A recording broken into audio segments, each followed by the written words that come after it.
For the ones who know safety isn't a catchphrase, it's a culture. And the ones who help make sure everyone makes it home safe. For the safety-minded who watch everyone's backs, Grainger offers supplies and solutions for every industry, as well as safety assessments and training to keep your facilities safe and your people safer. Call, click Grainger.com, or just stop by. Grainger, for the ones who get it done. With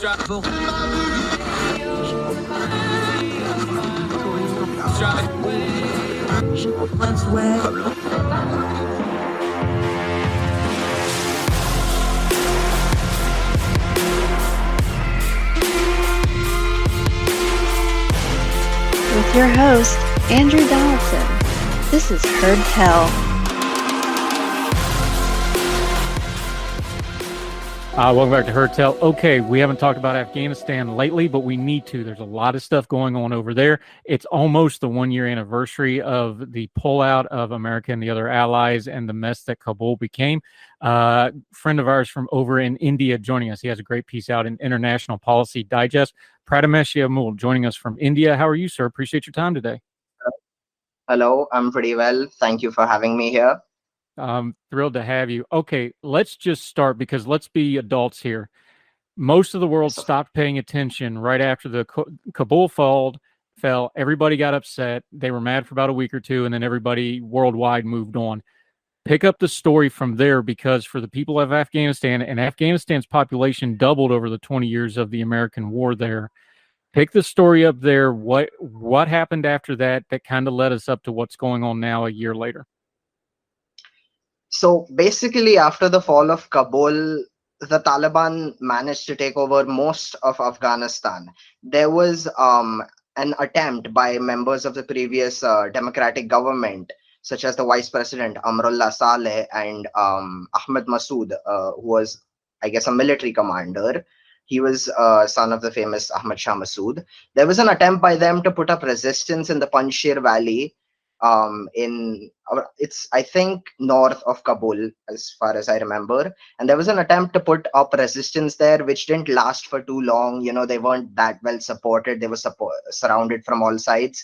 And after that, for the most part, the Taliban was able to take at least military control of the country. But what they haven't been able to form a government or an administration in the strictest sense.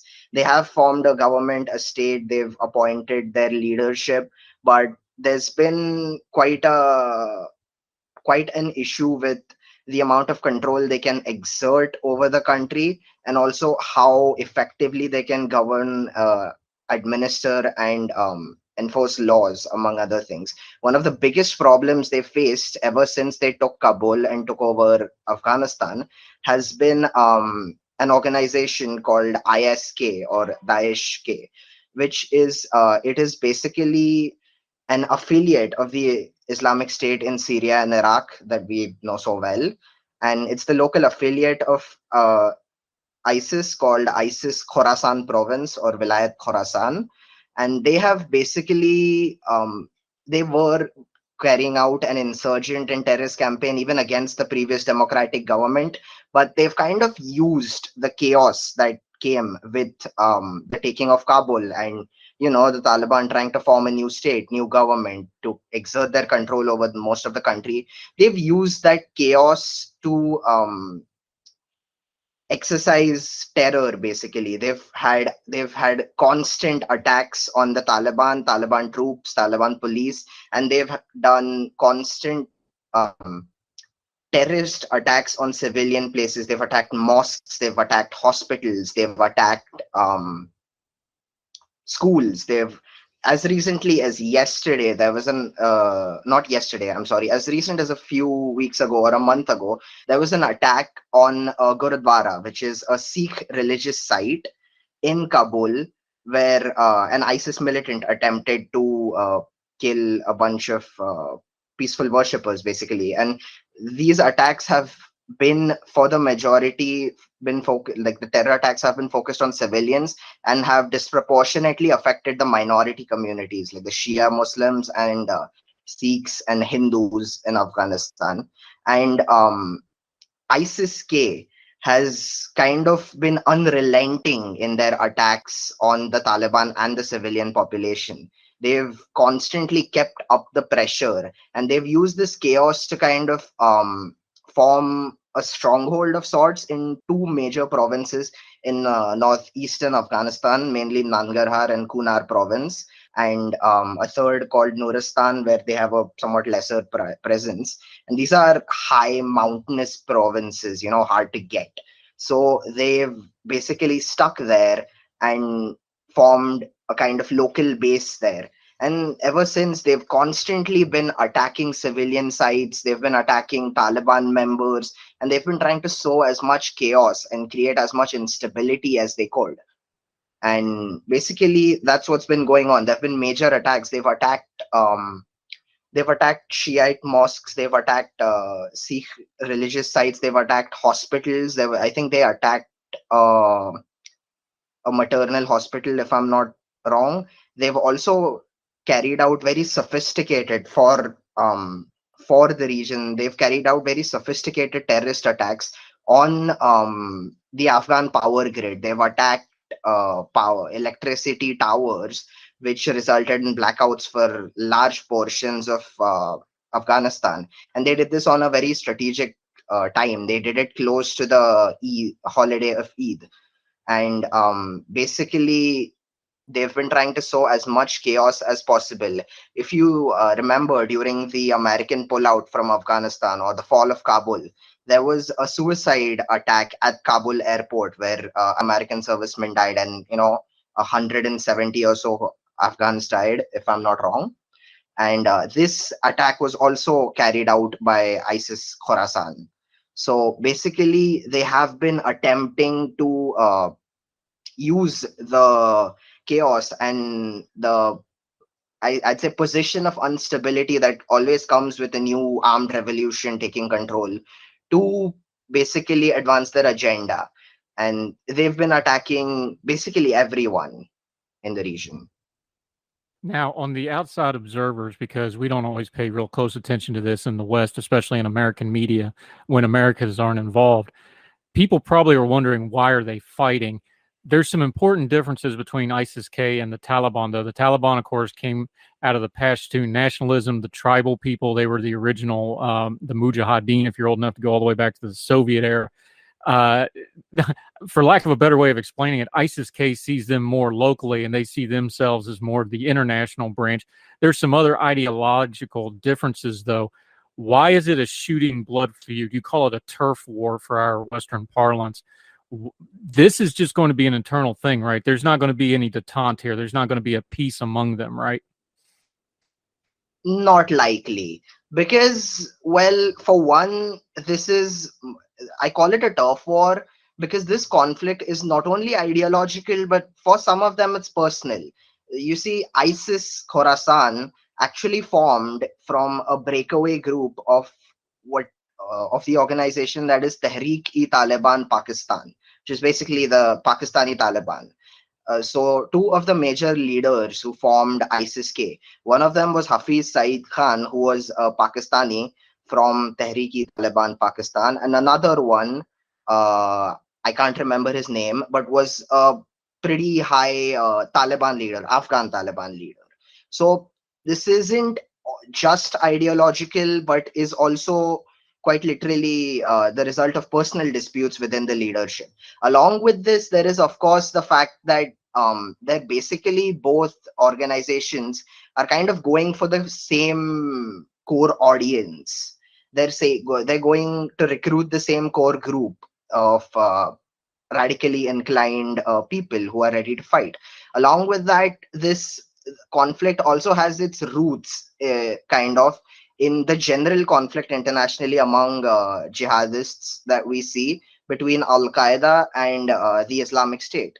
The Islamic State broke away as a part of Al-Qaeda, and they both claim to lead a worldwide Islamist movement. So it's partly because they're going for the same position.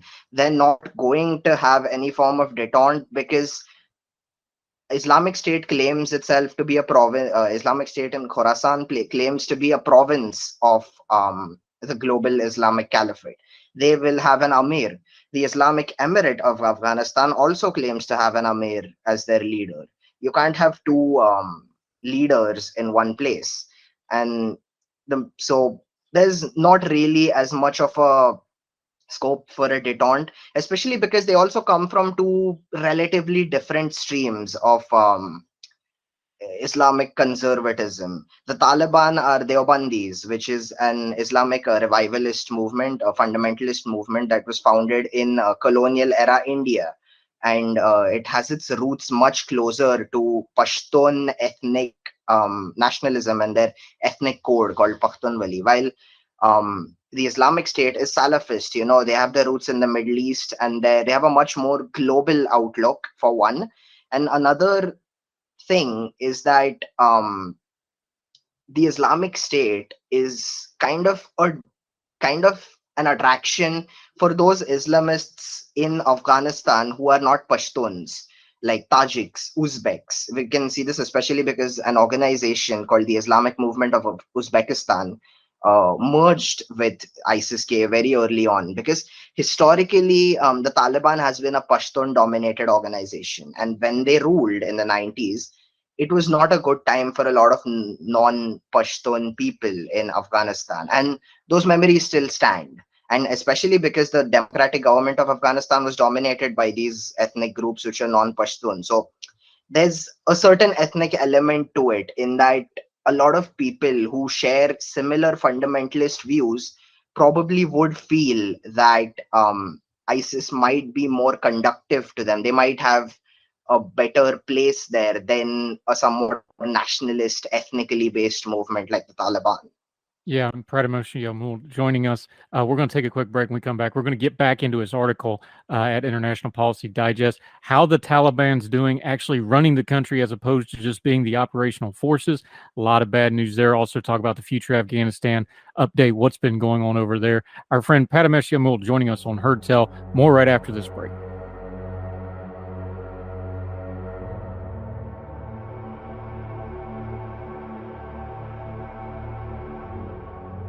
This is the story of the one. As head of maintenance at a concert hall, he knows the show must always go on. That's why he works behind the scenes, ensuring every light is working, the HVAC is humming, and his facility shines. With Grainger's supplies and solutions for every challenge he faces, plus 24/7 customer support, his venue never misses a beat. Call quickgrainger.com or just stop by. Grainger, for the ones who get it done.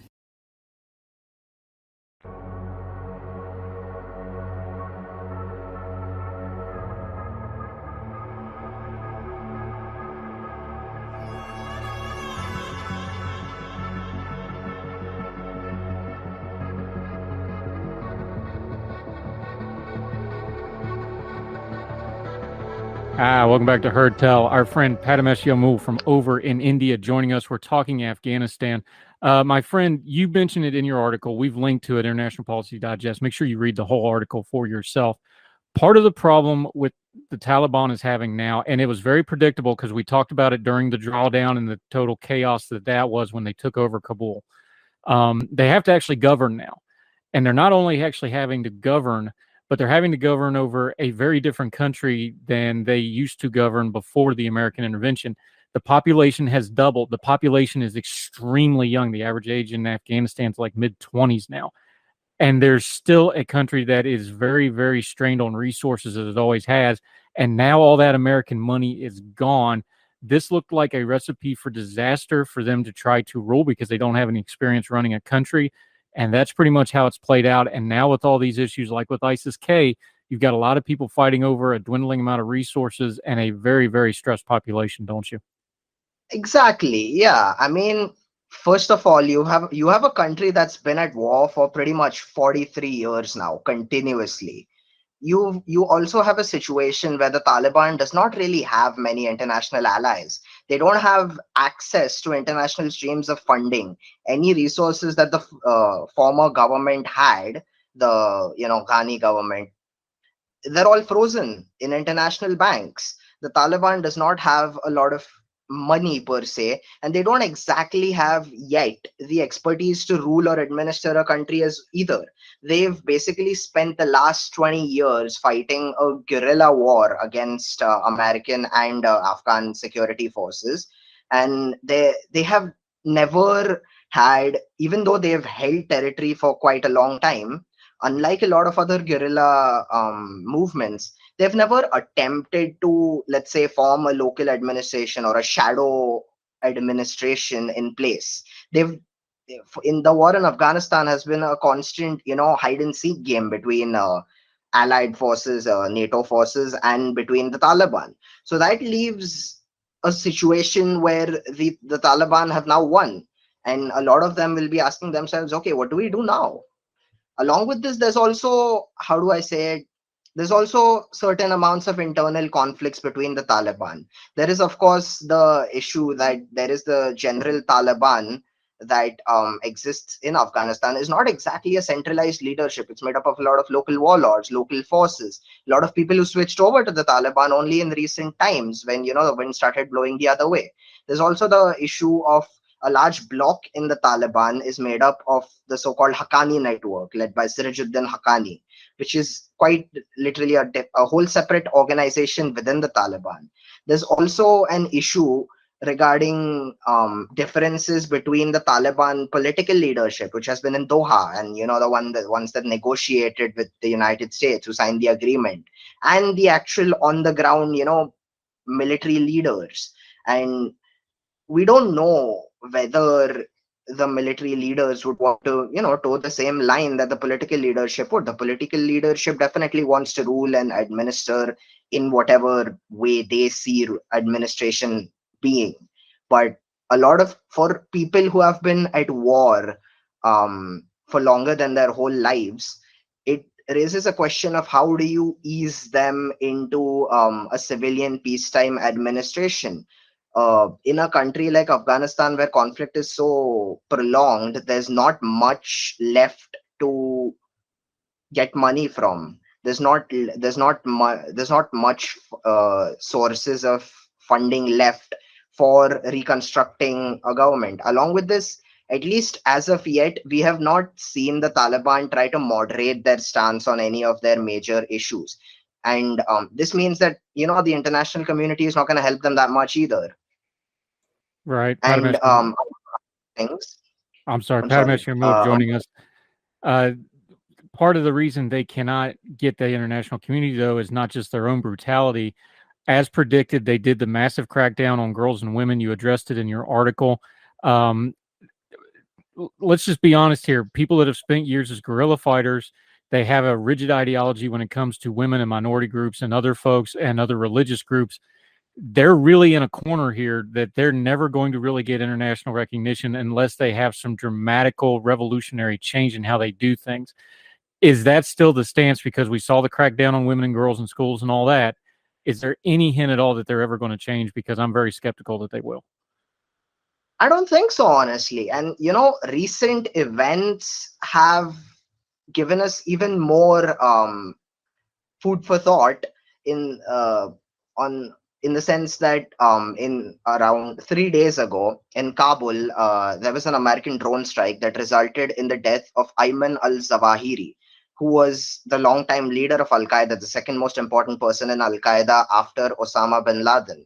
Now, one of the major factors in America signing a deal with the Taliban was that the Taliban promised in their Doha agreement in 2021 not to support Al-Qaeda, not to allow them presence in Afghanistan, and they've clearly broken that. So not only are their policies not conducive to an international, let's say, acceptance, not only have they broken an international agreement, now it's very clear that they were housing the most important Al-Qaeda leader in their capital nonetheless. And they have not denied it. They have in fact called this an American attack on their sovereignty. And of course, that's a different debate. But the point that comes here is that they've basically made themselves even less ideal as a partner in international eyes. And now that they've also been harboring the leader of probably world's most infamous terrorist group, it's just worse. Prathamesh Yamul joining us. Let's talk big picture for just a second. We know what happened. We know what a mess Afghanistan is. Talk about the people of Afghanistan, because we just talked about it. The population has doubled. This generation didn't live under the Taliban previously, almost any of them. They are now. You ended your article on kind of a down note of like, the real story here is this is a country that has suffered immensely, and they're going to continue to suffer, and they're going to have even more chaos. Is there any hope for Afghanistan at all right now? Because something like the Zawahiri strike, that means even less America paying attention, because obviously they had a network to make that happen. They had to have, some inroads. They're probably going to care even less now that you don't have something like that to go after. The world is not paying attention to this. We're 1 year removed from Kabul falling. You can't find Afghanistan in the headlines. Are they just doomed to another couple decades of this mess? Is that where we're at with this? I mean, it's likely. Now, the issue with ISIS Khorasan is that the Taliban has been trying to deal with them. They've been trying to deal with them in a military and counterinsurgency sense. But the Taliban has been, for lack of better phrasing, has been using an approach that can be described as, every problem is a nail if you have a big enough hammer. And this has led to a lot of civilian casualties, a lot of let's say extrajudicial killings, a lot of collateral damage. And that's not how you run a counterinsurgency. The more innocents you kill, the more you give credence to the ISIS's claim that this is an illegitimate government or an illegitimate administration. While ISIS has a very small presence, let's say territory-wise or in terms of personnel, they've been conducting attacks widely beyond this territorial presence. They've been conducting regular attacks in Kabul. They've been conducting regular attacks everywhere. And the more the Taliban, tries to deal with this with a blunt approach, the more it's just going to worsen things. And I don't know about the next 30 years of conflict, but this thing is going to rage for a while, especially if, they don't get help from foreign actors, and they haven't been able to improve their relations with their neighbors either. They've had border clashes with Iran, and we have seen how Iran responds to instability on their borders. They have responded to instability on their borders in Iraq and Syria. We don't know what they would do in Afghanistan. And I guess what I'm trying to say is that it's not really very bright for the future, because while the Taliban has gained control over their country, they're not being able to exercise the ability and let's say power that a normal government does. They're constantly having to deal with issues which, if it was in a conventional state somewhere, we just call it a failed state. So basically, for the next at least 5 or 10 years, I see maybe this conflict simmering down a bit in 5 years or 10 years, but it's very rough because ISIS has shown that you can take their territory, you can kill their militants, they'll just have more. And the thing is, they don't need a lot of people to carry out the kind of attacks they are carrying out. And another major issue is that ISIS Khorasan is operating in the provinces bordering Pakistan, and they have a major presence in Khyber Pakhtunkhwa, which is the province of Pakistan which borders Afghanistan. So this becomes a transnational problem, and the border around those areas is very porous. So there's a lot of highland mountainous territory which the Taliban will find it very hard to exercise an effective counterinsurgency operation in.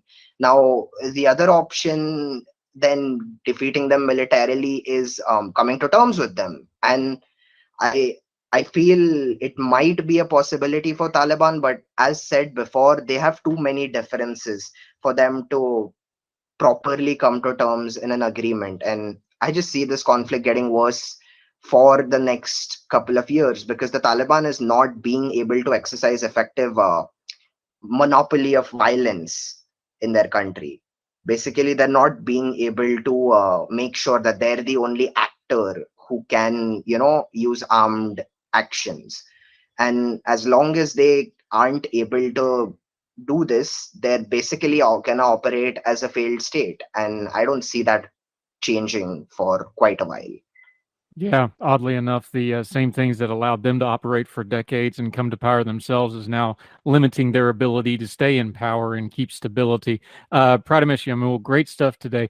One last question for you, though, for the Western audience, because our news media is basically ignoring this unless something like the Zawahiri thing happens, or God forbid, there's a massive death toll or something like that. What's a good way for folks to keep track of what's going on in Afghanistan? What should they be watching for? Because there's always going to be these little clashes. What should the Western audience and the American and English-speaking world audience be watching for that something is changing or something is getting better or worse over there?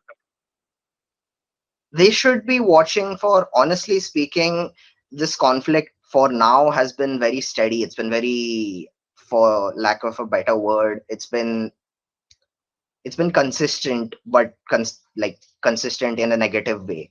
There's no changes that have been occurring. For Western audiences, I'd say there's always news about it. It's just buried underneath a lot of other, let's say, more important things for the West, maybe. But I would advise just keeping. I would advise being informed about what ISIS does and what ISIS says, because as with the Middle East and ISIS, they're very vocal about what they're trying to do. And of course, the Taliban has also become more media savvy. They're putting out releases about their supposed counterinsurgency operations and the successes of it. I would try to look for the impact on the civilians. The moment you see the impact on civilians lessening, you find out that there's some kind of solution coming up. But unfortunately, for now, it's not like that. Just recently, in something that's more closely related to my location, there's been a relative mass exodus of Afghan Sikhs leaving the country and fleeing to India because it's simply not that safe anymore. Because there's ISIS targeting them, the Taliban is not going to help them out that much. They're infidels for the more radical members of the Taliban. So, you have a community in the few hundreds, of which there are scores fleeing back to India. And of course, while I'm happy they have a safe haven here to come to, it's also sad that they have to leave homes which they have occupied for centuries. And it just shows that, the most important thing here is the civilians. And until we see less civilians being affected, it's not going to get better. Yeah, well said, my friend. Prathamesh Yamul joining us on Heard Tell. We're definitely going to have you back, my friend. You've got good information. You presented well. We appreciate your insight. Let folks know how they can keep up with what you've got going on. We're going to link to your article. Let them know how they can follow you and what else you have going on, my friend, until we see you again. I just have a blog that I operate on mostly issues like this. It's stuff.wordpress.com, but there's no T's, there's 7s instead.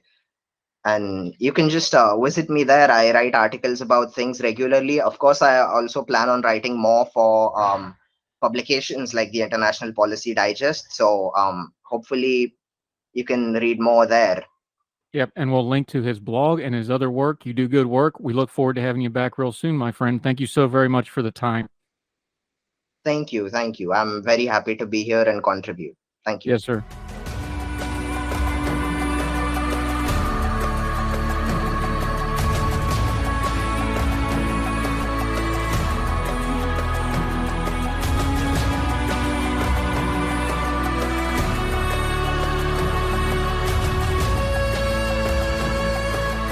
Welcome back to Heard Tell. She's one of our favorites. We take a break from the politics of the day, talk a little history, usually some kind of presidential history. We just did about 4 or 5 of the First Lady ones. If you missed any of those, make sure you go back and watch them. She also wrote about it at electionsdaily.com, our good friends over there.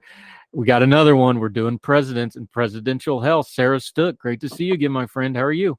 Great to be back.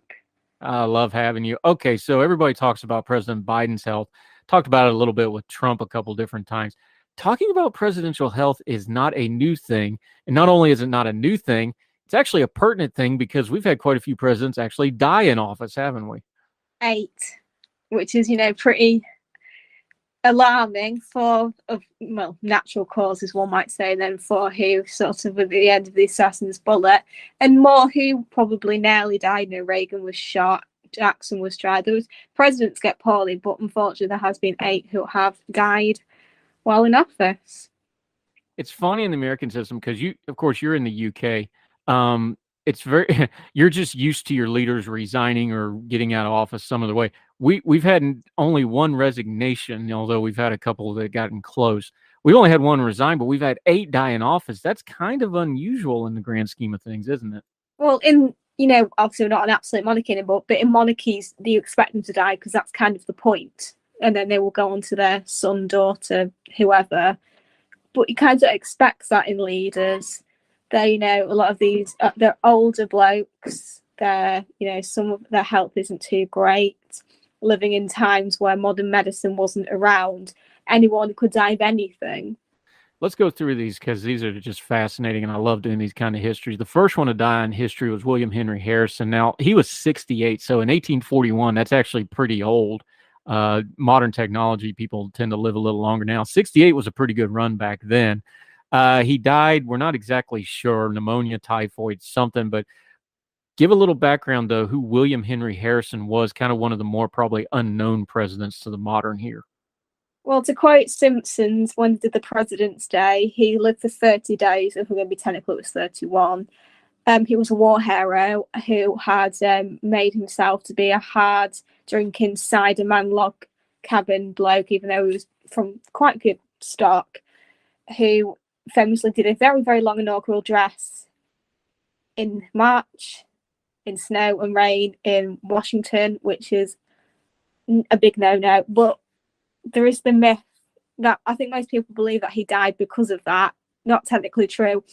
He did get pneumonia later, as he used to like walking around Washington meeting people without a coat. And yeah, it's a swamp. It's 1841 and it's a swamp.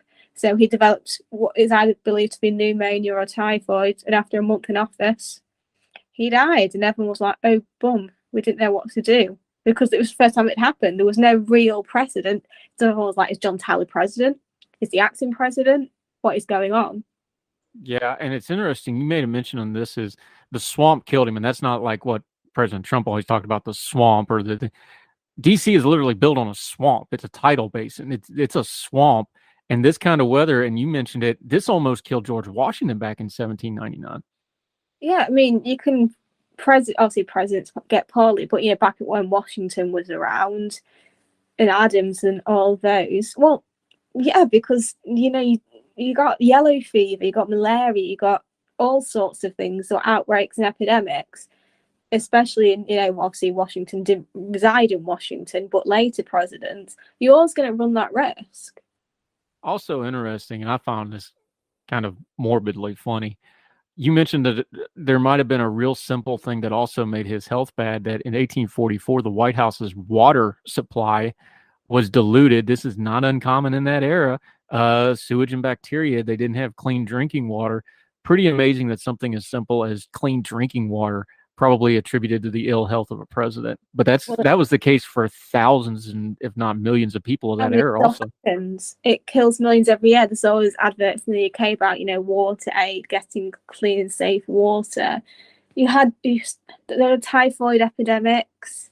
Unfortunately, clean water is so important, but, sadly, it is still a problem, but we associate it in the Western world with Harrison and that generation. All right. In your piece, electionsdaily.com, we linked to it. You always go, could they have survived today?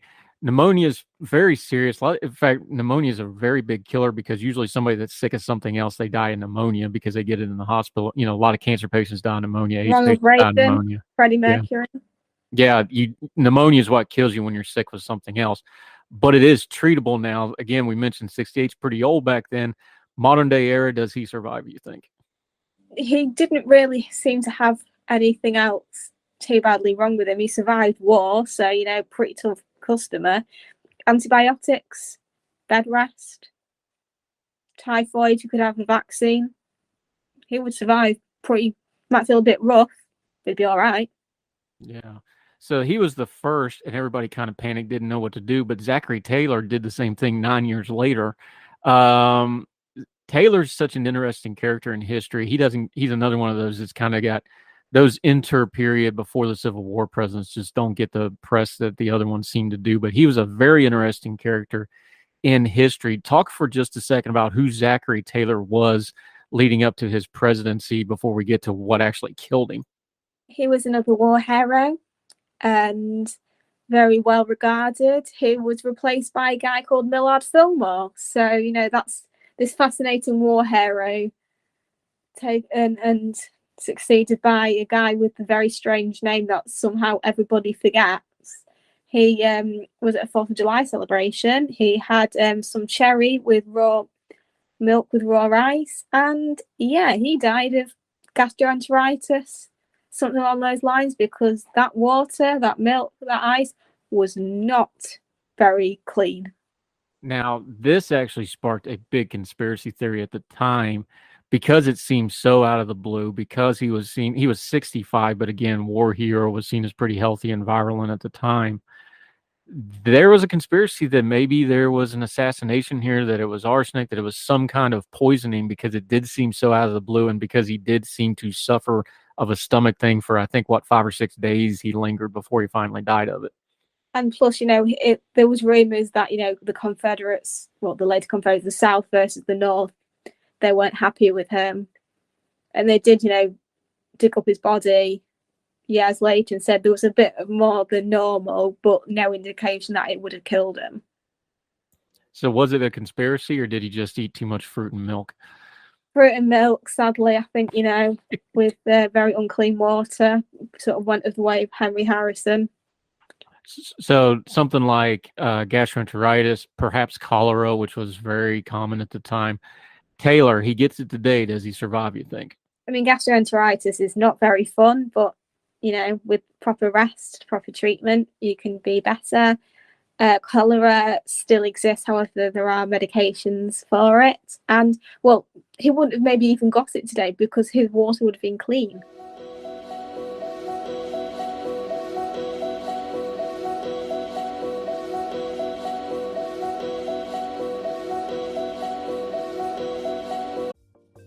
Folks, if you've listened to the Heard Tell program, you've heard our friend Gabriella Hoffman, but you need to make sure you're checking out her podcast, District of Conservation. It's a podcast exploring the nuances of true conservation efforts from DC and beyond. From topic discussions to exclusive interviews with conservation and energy newsmakers, Gabriella keeps listeners appraised of the latest news stories while elevating important voices.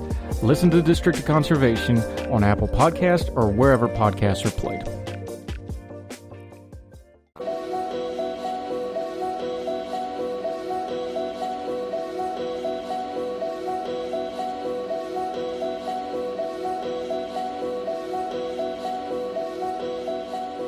True enough. All right, here's one everybody probably thinks they know, but there's probably some ins and outs of it that folks probably aren't aware of.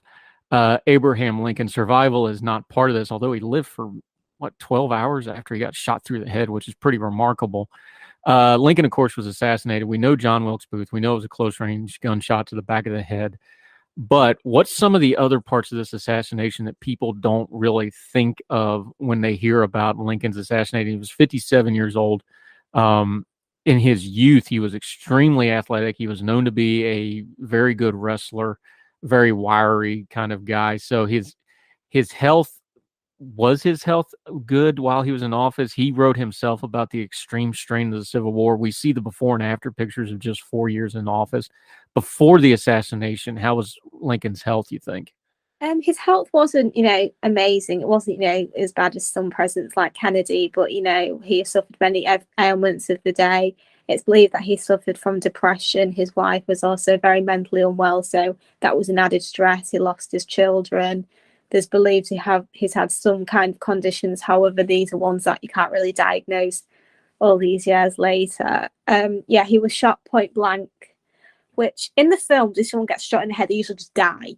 But it's not usually like that in real life. It's not just a It's loud, it's messy, it's not just a little bullet hole. Back of the head, what it did to him. He lived for about 9 hours. When they took him across to the boarding house, the doctor said, yeah, there's nothing we can do. It was a case of keeping him comfortable. Even today, it's very unlikely. There are some people, some surgeons who have been interviewed who said he could have lived, but he would have had extremely severe deficits, motor function, speaking, thinking, and back then the treatment of disabled people wasn't fantastic, and he could have died from anything else. But I don't believe he would have survived. Point blank to the back of the head. You're not surviving that. And for the forensic nuts that watch all those shows on TV, the Derringer that he's using in one of the reasons the Civil War was so brutal, these aren't bullets like we have today. These guys are just shooting chunks of metal at each other that are soft lead, and they basically deform as soon as they hit anything. This isn't like a quick, clean bullet wound like you see today. This is just a big chunk of metal at a low muzzle velocity going right at the back of somebody's head. So that's also, it's why he lived as long as he did, but it's also why it's so destructive for the medicine of the time. These kind of wounds were just brutal. Oh, completely. He, even today, like I said, I mean, there are some people who get shot in the head and survive. It's, they're very lucky, but like I said, it's not like in the films. And as you said, it'd be very destructive. And, it would have killed probably even a healthier man. If it could be a young 20-something man. Sadly, it's one of those things that doesn't really discriminate by age or health. Yeah, and historically, just put a little perspective on it, because we've had 2 presidents die in office before this. You got to think of the time period. The Civil War was extremely traumatic to the nation. This was really something that just struck everybody to the absolute core when Lincoln got shot, wasn't it? I mean, it's the first time the president was assassinated in office. So, it's not just a death, it's an assassination. As you said, under an extremely traumatic and bloody war. He'd led the nation through it. So you couldn't really imagine anybody else, sort of like Roosevelt with World War II, taking over. And if you said to somebody, famous assassinations, even the UK people might say Lincoln. Really? Why is that? Just because it's such a strong, because you've had some stuff in UK history as well. It's interesting they would say Lincoln.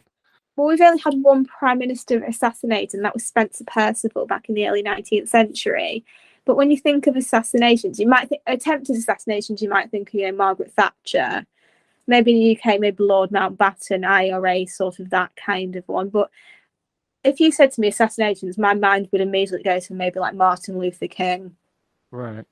And you've talked before that Kennedy was kind of a worldwide thing for a lot of folks as well. Fascinating stuff. One more of this earlier era, and then we're going to get into the more of a modern era of presidents. But James A. Garfield, I find this case so fascinating because I've actually read quite a bit of the medical stuff. I've watched some shows on this. This is one of those, if they'd left him alone, he probably might have lived. But we'll get into that in just a second. Start with James A. Garfield, who he was, a little bit about his presidency, and what led up to this assassination. He was quite young. I think he was only about 49, 50 when he died. So one of our younger presidents. He was a Republican who had served under Rutherford B. Hayes and also McKinley, a few of the Civil War presidents.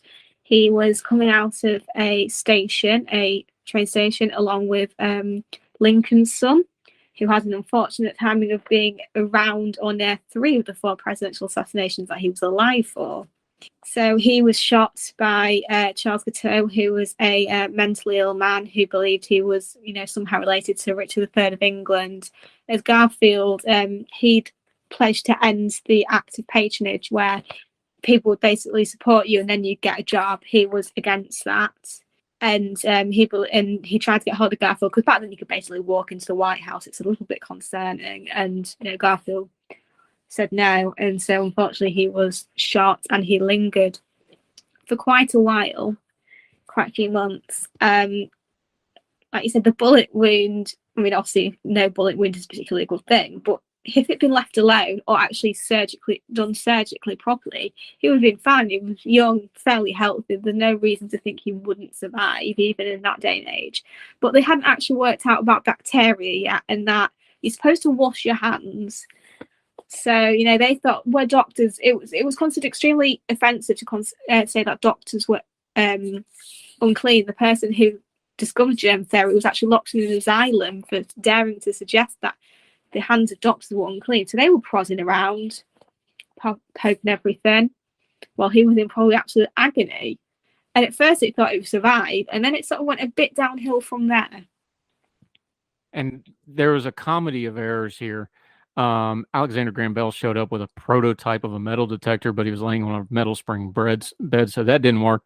Most of the doctor documentation is they were actually on the wrong side of the body looking for the bullet because they didn't understand ballistics at the time, so they didn't understand it had stopped on the other side, and they were looking in the wrong place. They prodded him with bare hands, as you tell.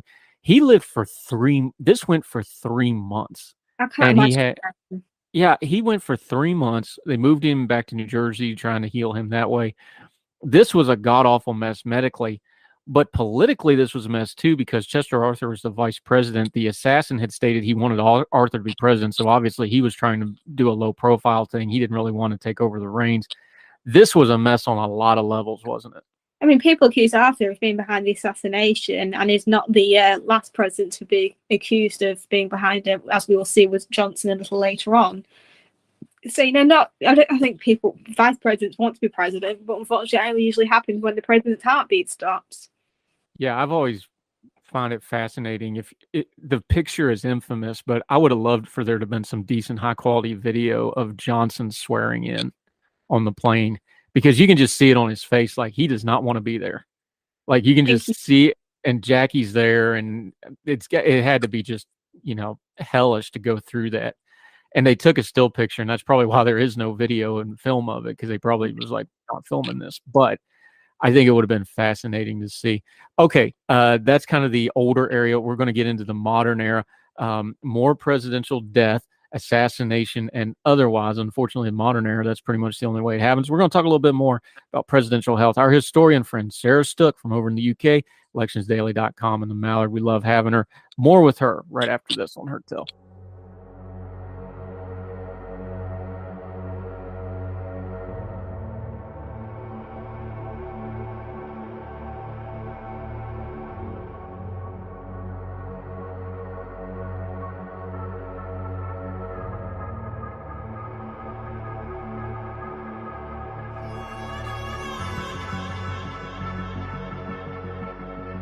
Welcome back to Her Tell. We're talking to our friend Sarah Stook over in the UK, our historian friend. We're talking about presidential health, more specifically those who health failed either by illness or an assassin's bullet.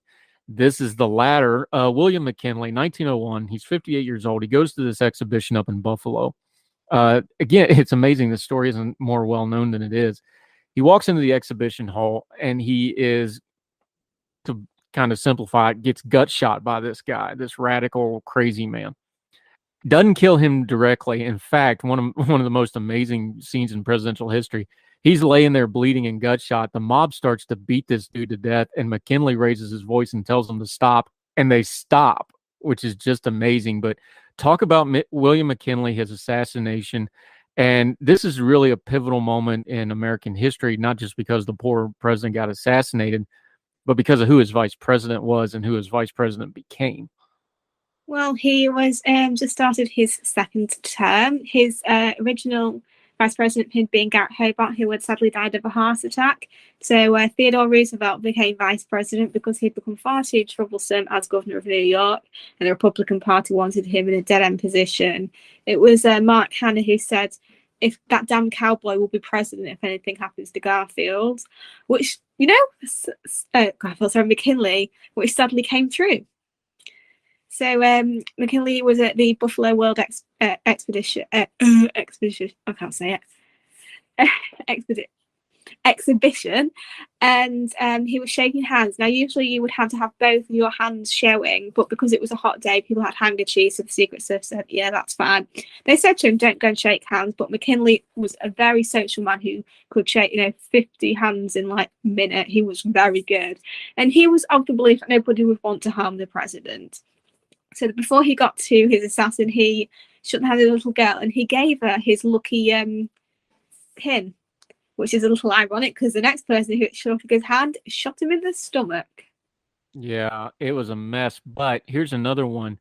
Initially, they thought he would live. He seemed to be doing decently well. In fact, Roosevelt had rushed back he was vacationing up at Saginaw.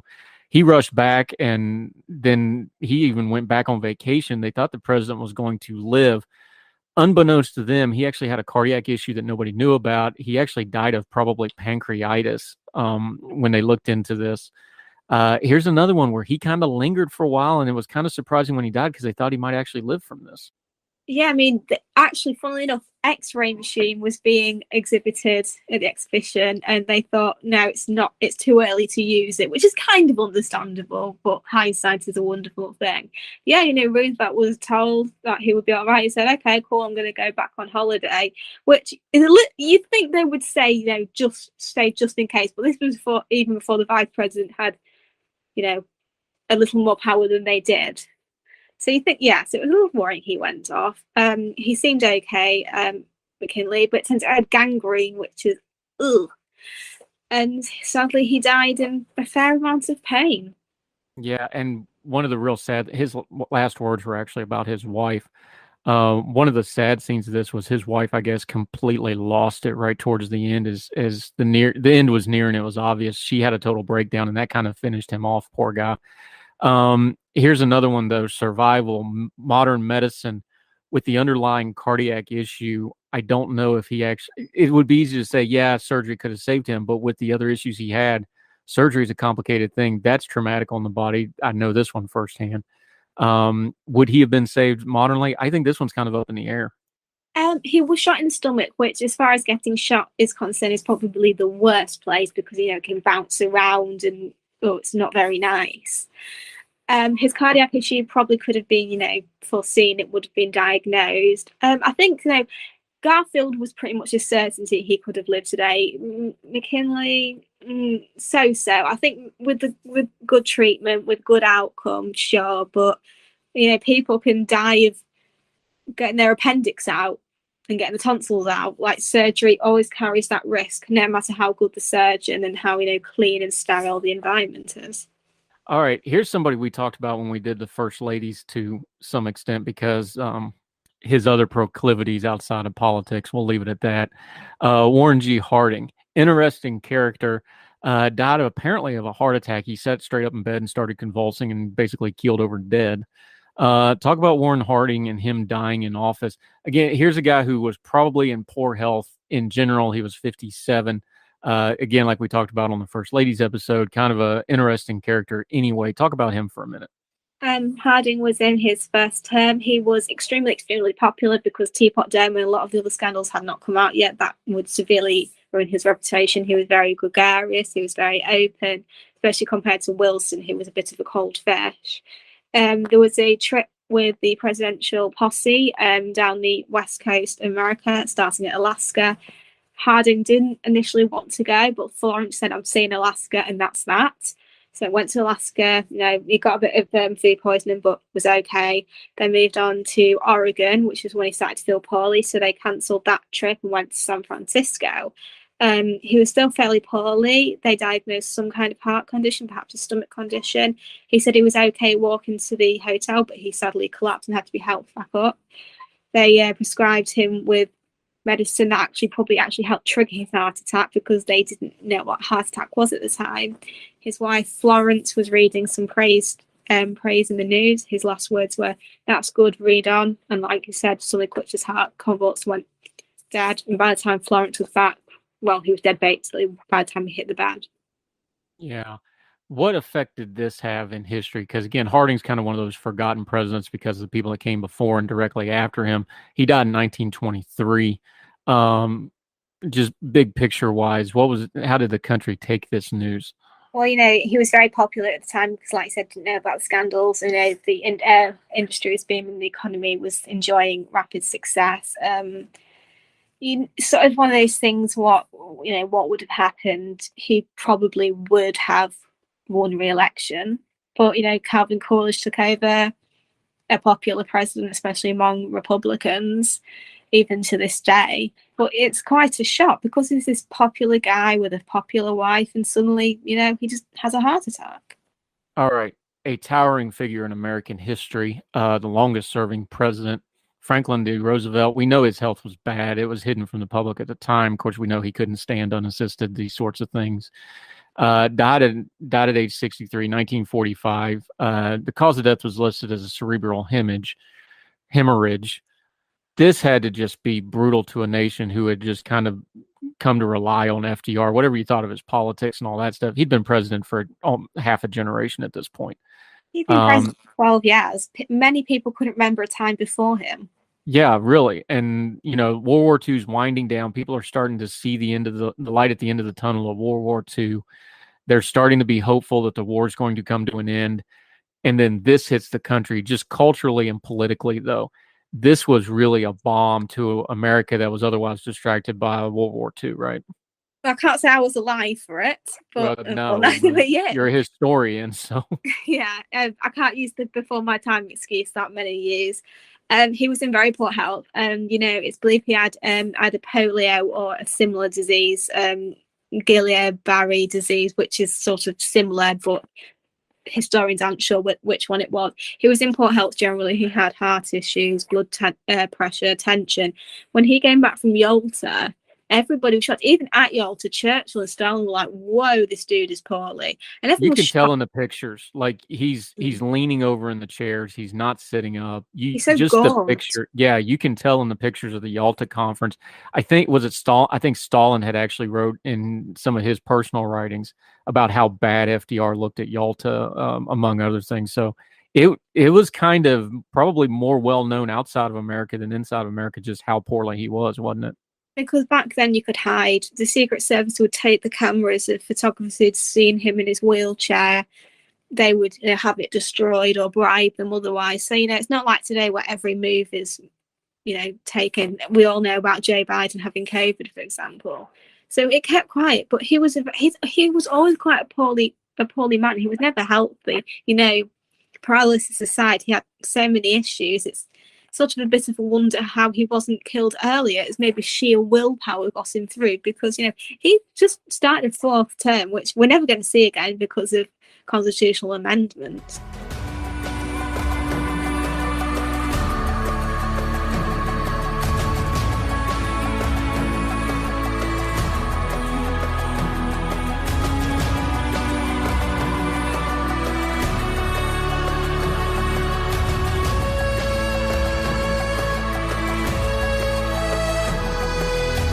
Fair to FDR, though, we know what the Civil War did to Lincoln. Wilson wrote about the strain of World War I, even though that was only really about a 2-year, 18-month period, and he was incapacitated for part of that, but that's another story for another day. We know what JFK and Johnson and Nixon wrote about Vietnam. We know what W has talked about, the war on terror. Obama has talked about it. Wartime presidents, and that war in specifically, where it was all-encompassing because you had the entire country on a war footing. You had, the biggest conflict the world has ever seen, hopefully ever will see. It had to have taken a toll. It just had. There's no way that doesn't grind a man up. I don't care what kind of man it is, right? He'd been president. The war had been going on for just about 4 years in America, obviously a bit longer because you guys were pretty late to the game. Easy now. We got there eventually. Yeah, it took you a while there, didn't it? You're seeing, your land's attacked, millions of young boys and men being shipped off to he did put the Japanese American in internment camps. Whether he actually felt sorry for that or not is a different matter. It's not easy being a president, even in peacetime, I'd argue. Wartime is just in the kettle of fish entirely, which is why I firmly believe if a president, prime minister or leader puts themselves, in glory in wartime, that is why they're remembered. And I think foreign policy can make or break a president. And, his obviously foreign policy is still extremely domestic. It's really well guarded today, and he is constantly seen as one of, if not the best president. But yeah, it was long and tiring. Still managed to find time for affairs, though. Yeah, a great movie about the Hudson. Bill Murray plays FDR. You ought to go watch that movie at some point.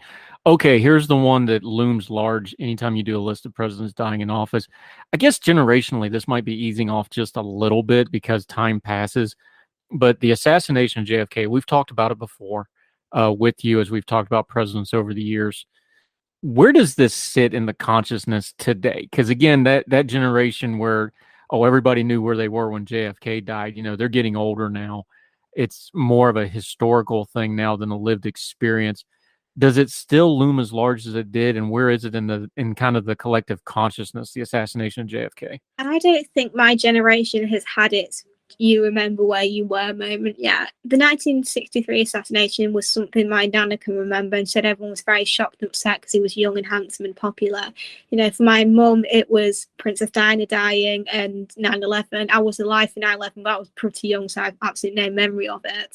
But yeah, that was the remember where you were moment. And it was so sudden. It wasn't like he was known to be poorly. He was probably one of the sickest presidents we've ever seen, but this was hidden, of course, because you could back then, and Joe Kennedy spent a lot of money trying to hide it. So he's going along, and people don't realize how unsafe Dallas was for him. This was just the civil rights movement was really gaining speed when race relations were so poor. Dallas was dangerous. He was told in no uncertain times, you should probably not go. There were threats. The Secret Service was processing hundreds, if not thousands, of threats, handbills calling Kennedy a traitor. But he had to, because he needed Texas for 64. So off he went with Jackie, and usually Jackie didn't go, but they'd lost their son Patrick very shortly before, and she said, "Okay, I'll come." And she was extremely popular, so she was sort of a great campaign asset. He went with Governor Connolly, Nellie Connolly, the Johnsons, driving along, and suddenly, boom! 3 shots, 2 hit him, one sort of in the neck area and one in the head. He's straightened up by his back brace, so that hits him. Blood, skull, bone fragments all over the car. Clint Hill jumps on the top. They rush to Parkland. He was certainly wouldn't survive. This isn't a case of Garfield or McKinley when it was definitely either. Even Roosevelt, cerebral hemorrhages are really, really bad at the best of times. And, he couldn't, a man of his health and age, even today, probably wouldn't survive. But with Kennedy, people could say he survived, but, the man had half his skull out. When they got to Parkland, they looked at him and said, no. They tried. They had to do something, thoracotomy, heart massage. But, he was missing half his brain, half his skull. He never regained consciousness. He was kind of there, but not there. Last rites. He had his last rites like 5-6 times in his life. So his was a very horrific death. Hopefully for him it was instantaneous, but for Jackie and the Connollys, because we forget Governor Connolly was shot as well. Luckily he survived. And the thing about Kennedy that they didn't know then, because the press is different, we do know now, Kennedy may not have lived out his term anyway, because his health was so bad. They had him on all kinds of drugs to keep him going. The reason that when you look at the video of the assassination, he falls so funny, like you mentioned, he had to wear a very heavy back brace to kind of keep him upright because his back was so shot. He was taking massive amounts of drugs, both for his condition and also for pain management. Kennedy was in horrible shape health-wise. We believe he had Addison's disease, which is an autoimmune disease. He may not have lived his term out anyway, which is one of those great what ifs with Kennedy. Everybody talks about, well, what if he didn't get shot? It's like, well, if he didn't get shot, his health was so bad, it's hard to tell what would have happened with the poor guy. Even if the bullet had hit a sort of a less dangerous place, he probably wouldn't have made surgery. He wouldn't have got out of the theatre alive. There's a very good chance of that. Like you said, it is a miracle. If you read his health history, it's unbelievable how that man lived his age.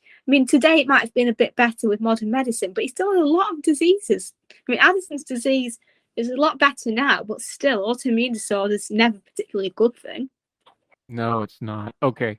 To bring all this into the, we have a president who's pushing 80, will be over 80 when he runs for re-election. If he chooses to do so, his primary opponent, President Trump, ain't exactly young either.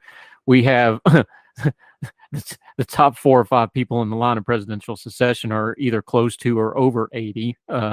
Speaker Pelosi and Grassley. We are going to have more and more geriatric politicians. We have a bunch of them now. What is fair and what is not fair to talk about age and health when it comes to a president or a senator or even a congressman, do you think? I think, when it's retrospective, a lot of people make comments about Barry Goldwater being psychologically insane. creating the Goldwater rule is when you have not personally diagnosed the patient or the patient is from a long time ago, you cannot make comments about their, their mental stability. But yeah, I mean, to be fair, back then you could, 100 years ago, you could say anything about any president's health, because even if they're young, they could have still died of a lot of things. Now the general rule is, unless you are, already got a long-term condition, you're likely to live out your presidential term. Joe Biden will turn 80. It was a miracle Reagan wasn't killed. He was 70, and the only reason he survived was because he was in such good health, and then he lived to a very good age. So, it's fair to wonder. Trump was very poorly with COVID. He was in hospital. It's a good job he didn't die. This is not something that's going away. We're going to have to keep talking about it. Hopefully not in hindsight. And thankfully, JFK's assassination, that was, the 60s. Thankfully, we haven't had a president die in office since and or been assassinated, although we've had the close calls. So long may that trend last. But Sarah Stook, we love talking history with you. Always appreciate having you on. Let folks know what you've got coming up, what you're working on now, and where they can follow you until we have you back on again, because you're one of our regulars and we enjoy having you. I've said it for the past probably 3 episodes I've been on that I will do one about vice presidents. I promise I will do it, but it takes a lot longer when you don't know as much about vice presidents as you do first ladies, and I do have other things I have to write for the publications. So I promise, I will. The first one will be done at some point. It's going to be pretty long. I'm doing it in multiples of 7 because it matches up with the number. I promise. But for the Mallard, I'm just doing one about fascinating European royals who aren't as well known. So there won't be any Catherine the Greats or, Henry VIII. I'm going to be doing people you might not have heard of who have done some amazing things. Flexion's Daily. This piece actually got quite a lot of interest, which was fun. So maybe I'll leave the vice president for now and just keep doing a bit of trivia until I can finally do that first article on them.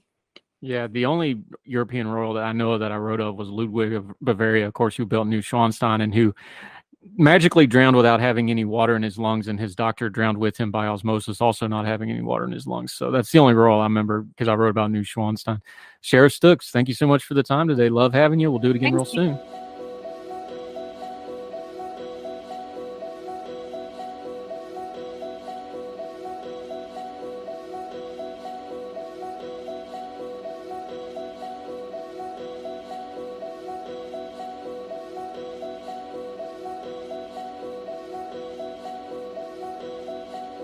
Welcome back to Her Tale. Okay, you see him, so you know what we're talking about. Jericho Hill, economist du jour. He works at a 4-letter, not a 3-letter government agency in his day job, but his opinions are his and his alone, even though they're usually mostly correct. Jericho Hill, welcome back, buddy. Good to talk to you. Good to talk to you, too. And it turns out that the designation of 3- and 4-letter agency actually matters, because some Congress critters have been calling for 3-letter agencies to be abolished recently. It depends on the agency. I'm not against it in principle, but I need to see the fine print. 4-letter government agencies are like golf. They're 4-letter words because all the other 4-letter words were taken for nefarious purposes. But Jericho Hill brings us great information. We love having him on the program. That's why he's on here so frequently. Normally we talk economic news, but there's no economic news in the headlines, so I guess we'll just talk about sports or something, right? Yeah, there's nothing going on. Let's start here. I'm going to ask the dumb question because I think it needs to be asked at the lowest level for people to kind of get their arms around it. Everybody's arguing over, aren't we in a recession? Everybody's arguing over what inflation is and isn't doing it. Practically, monetary policy-wise, I know politically and culturally it matters. Does whether or not we call it a recession actually matter that much? Not really. You just lit the internet on fire. You can't say it doesn't matter, but that's why I ask you these hard questions. Yeah. Monetary policy, is it really changing anything? Is it just us being loud? Does it really matter whether it's an inflation or not? Because we're going to kind of do the same principles, whether it is over or not over the line. They're going to do the same reactionary stuff, right? So what matters is how policymakers are doing to respond to the pressures of the day. So the analogy that I've been using for the last couple of days is this is akin to you going to the doctor's office where you've hurt your leg and you're pretty sure you've got a fracture, and the doctors are arguing over whether it's a small fracture or a medium fracture. And in the meantime, you're on the doctor's bed and you're just like, please, dear Lord, just give me a frickin' painkiller already. worry about this other stuff later. So that's sort of what's going on, I think. I don't think it really matters. Like, everybody agrees that, like, we're in a weird economic cycle, that there's a downturn in GDP. Is this a recession? Is it not a recession? It's sort of one of those things that I think it's being played for a political football game, but what really matters is how are policymakers responding to it. It's not going to make a hill of beans difference to the Fed, right, whether this is called a recession or not, in terms of the Fed's policy and what they're doing with interest rates.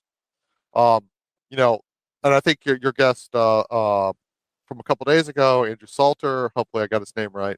Alexander Salter. Alexander Salter, I apologize. He's a great guest, by the way. There are, I think, we're seeing folks get confused, or politicians are deliberately confusing. We use a rule of thumb in economics for a recession: 2 quarters of negative GDP growth. That's a rule of thumb. That's a proxy. That's like saying Tom Brady's on your team, you're going to win the football game. That's a really good prediction. It doesn't always work. The folks that actually define whether we're in a recession or not, this group of economists, they look at more than just negative GDP growth. There's other factors like what's going on with personal consumption expenditures, consumer spending, unemployment, employment, what's happening to wages, etc. So when we get into that picture, right, the rule of thumb, which works 90% of the time, doesn't really line up with what we're seeing, because we've got some very positive indicators about the economy and we've got some very negative indicators on the economy. And I want to go back to my analogy. We want the doctors to stop arguing for a brief moment and just give us a painkiller. Yeah. Jericho Hill joining us, dispensing opiates for the people when it comes to economic information. I did not say opiates. Did you see what I did there? Yeah, I said a painkiller. Yeah. Why you just brought it up, let's just go ahead and go after another buzzwordy thing here. This is my 4th or 5th interview with you now where we talk about how the really weird thing that's blowing everybody's mind is all this economic stuff and the unemployment rate's low. That's the number that's just breaking the models. And the labor market's doing good, and workers still have a lot of bargaining power over wages. Okay. Yeah. So let me ask the dumb guy question again. I asked it about the recession term.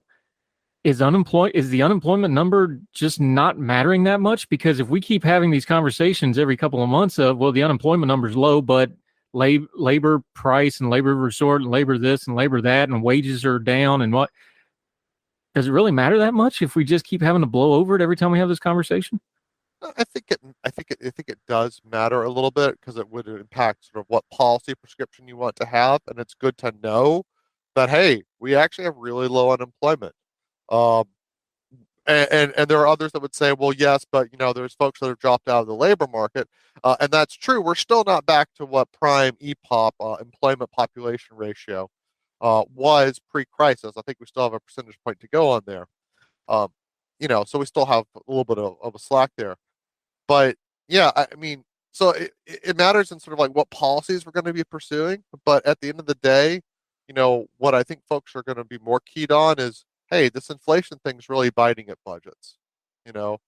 Let's focus on what's causing the pain right now, and let's worry about the technical details later. I just want to say, like, this isn't the great financial crisis recession where we had double-digit unemployment and people dropped out of the labor market for several years or couldn't get a job, and that has all sorts of terrible effects on families and households. Here, everybody seems to be pretty much employed, but maybe some of their wage gains are being eaten up. And as you said, you had a great piece about what was going on with Gen Z and their labor supply and how they were responding, and how employers are actually now responding to giving Gen Z different employment opportunities, often like how they're also trying to recruit soon to be working moms in factories, right? We've talked about that previously. Yeah, and the reason I got into that Gen Z piece, we'll link back to that because I found that fascinating. I hate the boomer trope, but there's no way to get around it in this because there's some data here. The boomers were complaining about the millennials not working their entry-level jobs. Well, the reason was, now come to find out, the boomers were eating all the jobs up, and they're the ones complaining about it. And now we got the data to kind of show that when you're an economist and you have something I don't even know the right term to ask. Is it generationally weird? Is it whatever term you use? When you have an outlier like that, or something that hasn't really happened before, it happens once and then it stops happening because now the Zoomers are taking those jobs right back up like previous generations do. As an economist, what do you do with an anomaly like that? Do you study it for the future? Do you go, oh, that's an anomaly? What do you do with hindsight and economics? Because most of what y'all do that we, the public, want is projecting in the future and telling us what's coming. This seems to be something important that we probably shouldn't just brush past. We should probably talk about, especially how we covered it at the time and how wrong so many people had it, right? Yeah, I think, so look, if we go back, one of the causes of why, for lack of a better term, boomer workers stayed in the labor force longer than what we would have expected from previous generations is right about the time they were starting to think about retirement, right? That first time, something called the Great Financial Crisis happened. And they had to stay in the labor market a bit more and keep working so that their stock portfolios, their retirement portfolios could recover, right? And so yeah, that would keep people, that would keep jobs that would have been potential openings, they would have stayed in, those openings would not have been there. So yeah, we as economists, what we try to do is we try to look at what happened in the past in scenarios, and then apply those scenarios to what we think is going to happen in the future, right? And those should sort of help inform our future policy decisions. We saw something similar happen in the past, so maybe we should do something like that. Like what worked to resolve that issue in the past, we should think about doing now in the future. I believe in comments this morning, I call this seems to be more like a 2001 recession, if it's a recession, than a 2008 recession, right? Where it's sort of like the 2001 was mild, pretty quick, resolved itself. And this recession here in 2008 took a long time to unwind. We're anticipating that this is a relatively shallow or blippy kind of recession that we're seeing. Like, to keep in mind, a lot of the negative GDP in the second quarter was still the result of companies not getting their inventory situation right, which seems to be something that we keep harping on for the last several quarters in a row. Okay, so here's another question because you just brought it up. All of that is assuming that it's a blip, that everything stays the same as it is right now on the current trajectory. What's the odds that all this tinkering we're doing because of the crisis, however you want to define that, we could possibly make this worse? Because everybody acts like everything we're going to do is make it better. There's a propensity that we could actually make this worse and prolong it also, right? Well, so one, the price of oil is relatively outside of our control. There are things we can do in the long run to have more resiliency against the price of oil and other fuel costs and energy costs. I should just simply call that energy costs as a whole, which could involve some short-term spending, but has long-term benefits. How the war in Europe, the Ukraine-Russia conflict, how that resolves.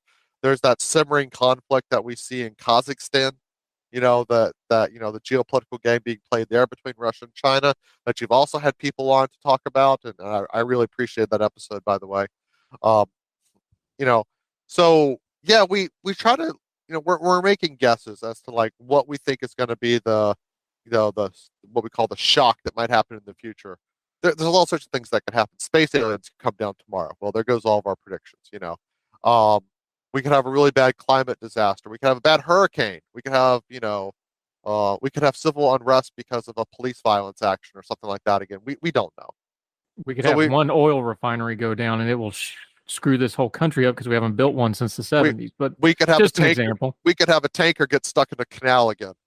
Oh, yeah. I'm a logistics guy. That one hurt my soul on multiple levels. So there's a lot of, yes, those are the downside risks. And again, as I've thought about the COVID crisis and what we got wrong, team transitory, so to speak, or what's happening to inflation, like, I think part of us that were on team transitory got wrong was that we just simply assumed that we are just getting hit with a string of bad luck after bad luck after bad luck of things that we just weren't expecting, and they just kept happening.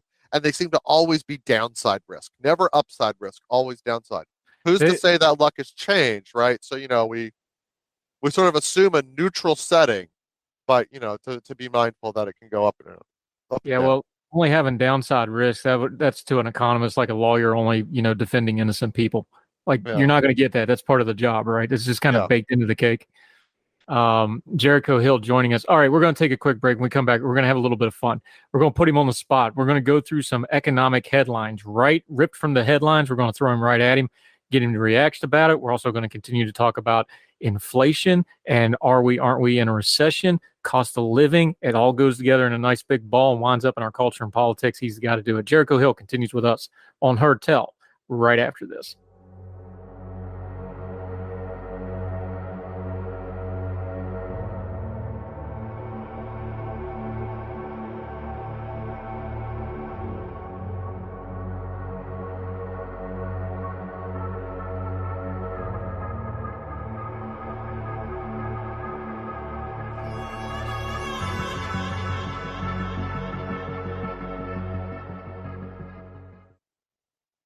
Welcome back to Heard Tell. Our friend, he's an economist. He's got letters after his name. He's real smart. He's also personable, and we like him. Jericho Hill, frequent guest here on Heard Tell program. We love having him. All right, buddy, hot seat time. We're going to go through some headlines because here's the thing. I've been doing this for a little while now.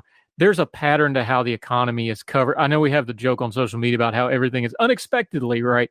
There's a pattern to how news media and social media covers economics. So I'm just going to read through some headlines. These are all headlines from within the last 24 hours. When we record this, this is all major publications. This ain't crank stuff.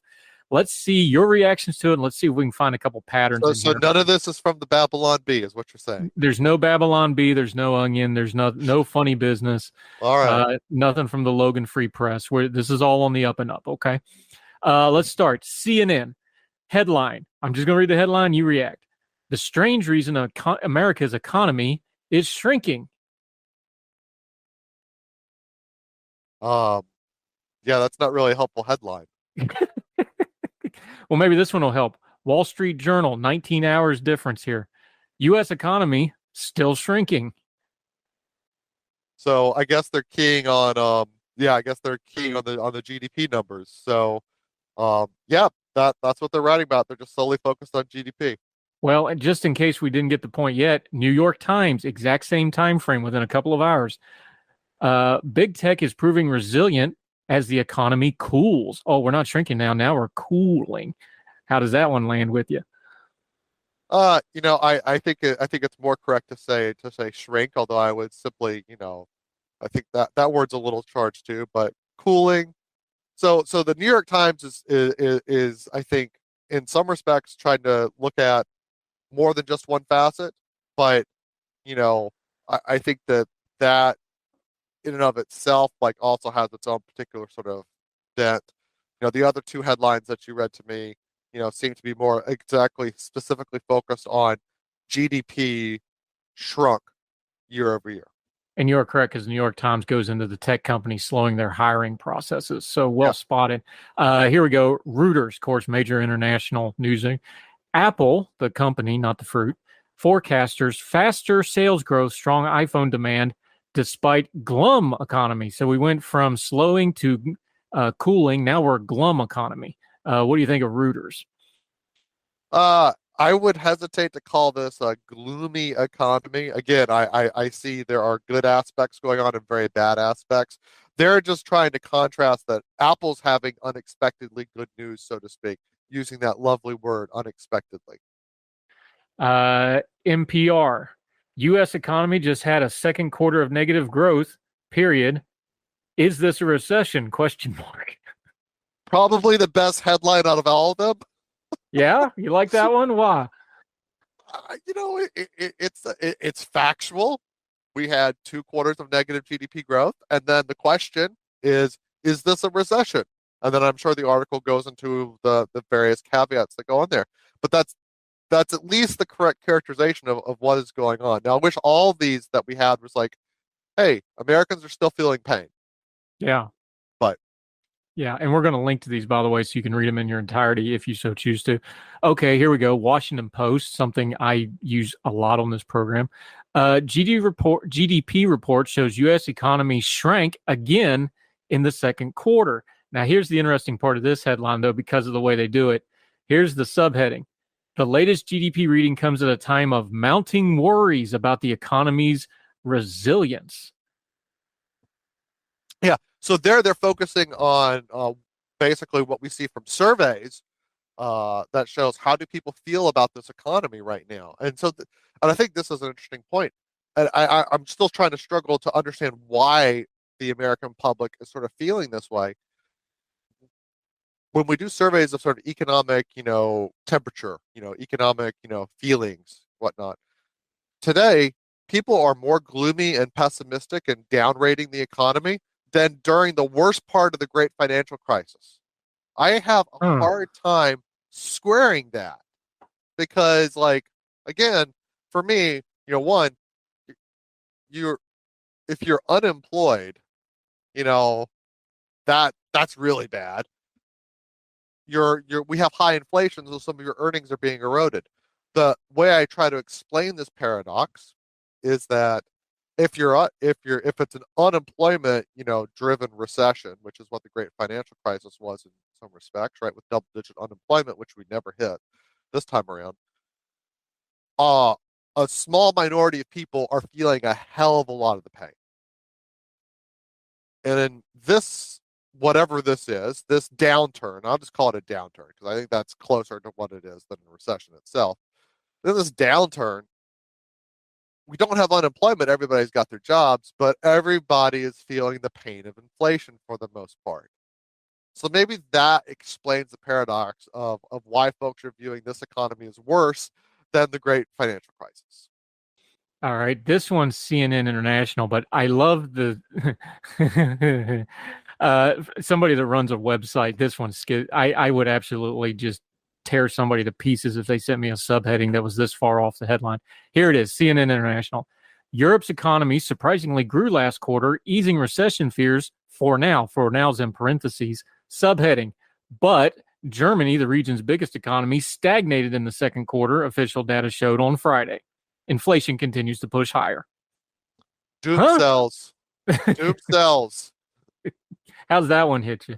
Again, that's what it tells me. It's like, hey, that Europe got good news overall, but let's focus on one piece of the puzzle. And by the way, that Germany is a very big part of the European economy, and rightly should be focused on because, it sort of helps drive their ship. But yeah, it's sort of like, hey, we got good news, but all these other things. Like a doctor's coming to you that says, hey, your cancer just got cured, but you've got all these other things. And it's like, but my cancer got cured, right? Yeah, really. Okay, pair of headlines from Bloomberg because these are just, I just want your reaction. Yellen, that would be Janet Yellen, Treasury Secretary, the Honorable Janet Yellen. Yeah. Yellen says U.S. economy not seeing recession conditions now. Boy, there's a couple qualifiers in that sentence, but go ahead. What do you think? So, yeah, she is being more like the folks that actually date recessions, the folks from the National Bureau of Economic Research, where they're looking at multiple factors. So she's providing that necessary caveat, instead of saying, well, we're sort of like we're not in a recession right now, but of course we still have the risk of having that if, say, the employment picture started to change, right? You've seen a bunch of articles, you even referenced some of them, the tech companies stopped hiring, and you get some of that. Well, now you're seeing job postings go down. Yeah, in certain respects, but the labor market's still really tight for the vast majority of folks. So we're just not seeing the labor market story being a story of recession. But again, Yellen's job is to, right, be a part of Team Executive Biden and, essentially downplay the recessionary or the downturn risk right now. One more, because you just mentioned Biden. I find this headline insulting to my intelligence, but we'll see how it lands with you. Bloomberg headline, Biden loses bragging rights against China with U.S. economy fading. There's 2 bullet points under this. President had touted forecasts for U.S. to grow more than China, and U.S. expansion now seen slowing as inflation takes a bite. China has its own issues right now with yet another lockdown. Yep. And who knows whether the statistics coming out of China in any way reflect the reality that's going on in China. At least with our U.S. statistics, we have some belief, and I think a very good belief, that the data scientists producing those estimates are actually getting it right? It's very transparent here. It's not so transparent over there.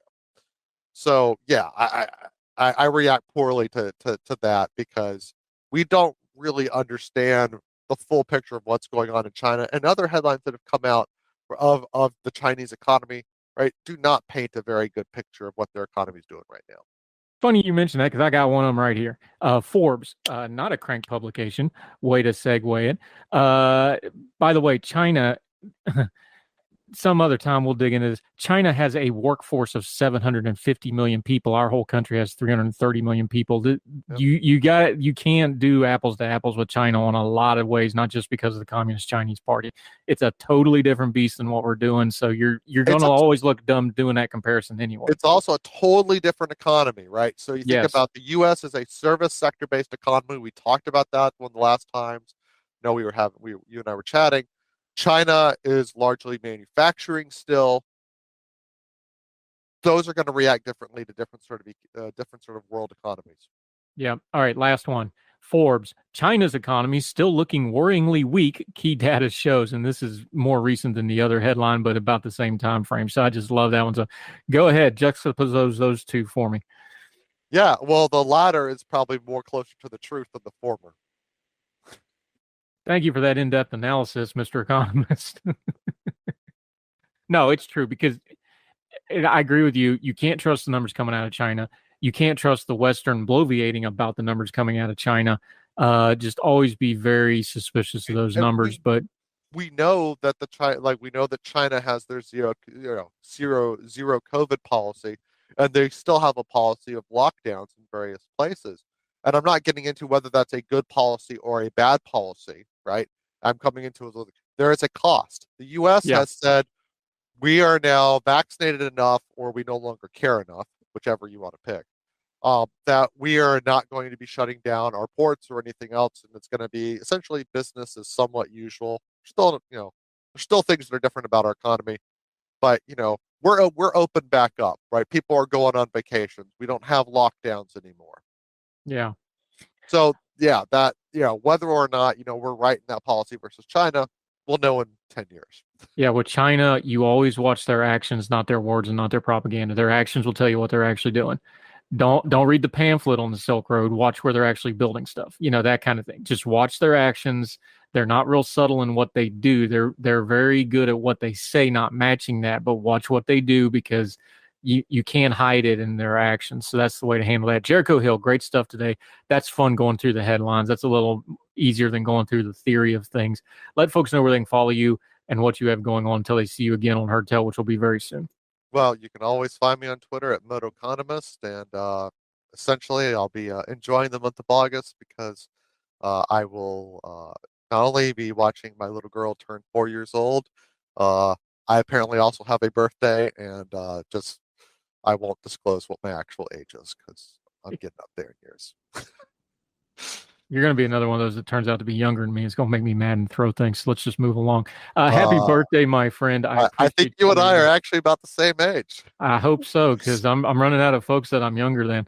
Happy birthday, my friend. Your daughter is just, matter of fact, she was just being born when we first started becoming friendly. So it's kind of an interesting mile marker that she's 4. It's like, holy God, I've known this guy 4 years already. We've built her first playhouse outside. So. Oh my Lord! It's four. Once you get past, everybody says 2. No, 3's the worst. 4 to about 8, 9, 10, depending on the kid. That's the happy spot. That's all the good years. So just enjoy it, my friend. I will definitely enjoy it. Yeah, Jericho Hill, you do great work. This was great. We'll do it again real soon. Thank you for having me on, Andrew. Have a good day. Anytime, sir.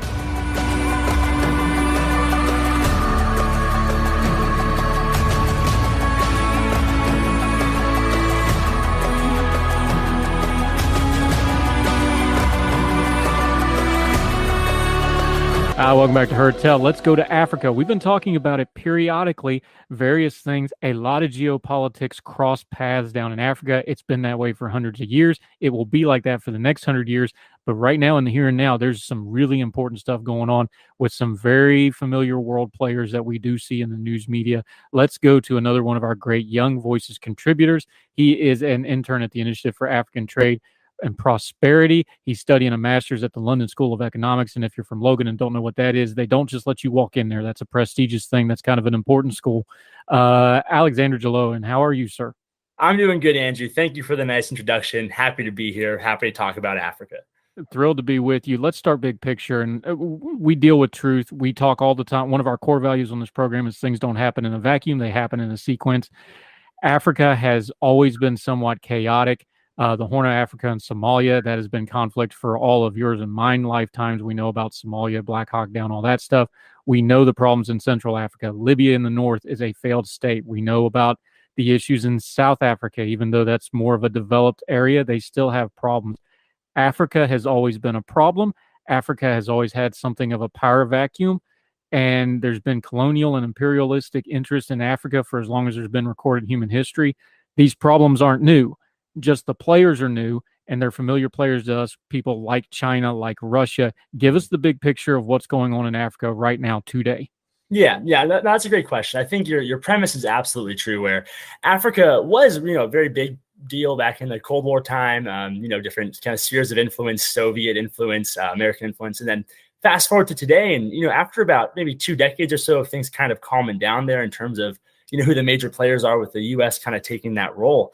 Now we see a huge resurgence of what I really see as authoritarianism from the Chinese and the Russians, and then the United States. So if I had to characterize the situation right now, I think you have an interesting play where you have 2 authoritarian regimes in Russia and China that are slowly and steadily kind of creeping and furthering their interests into that region of the world.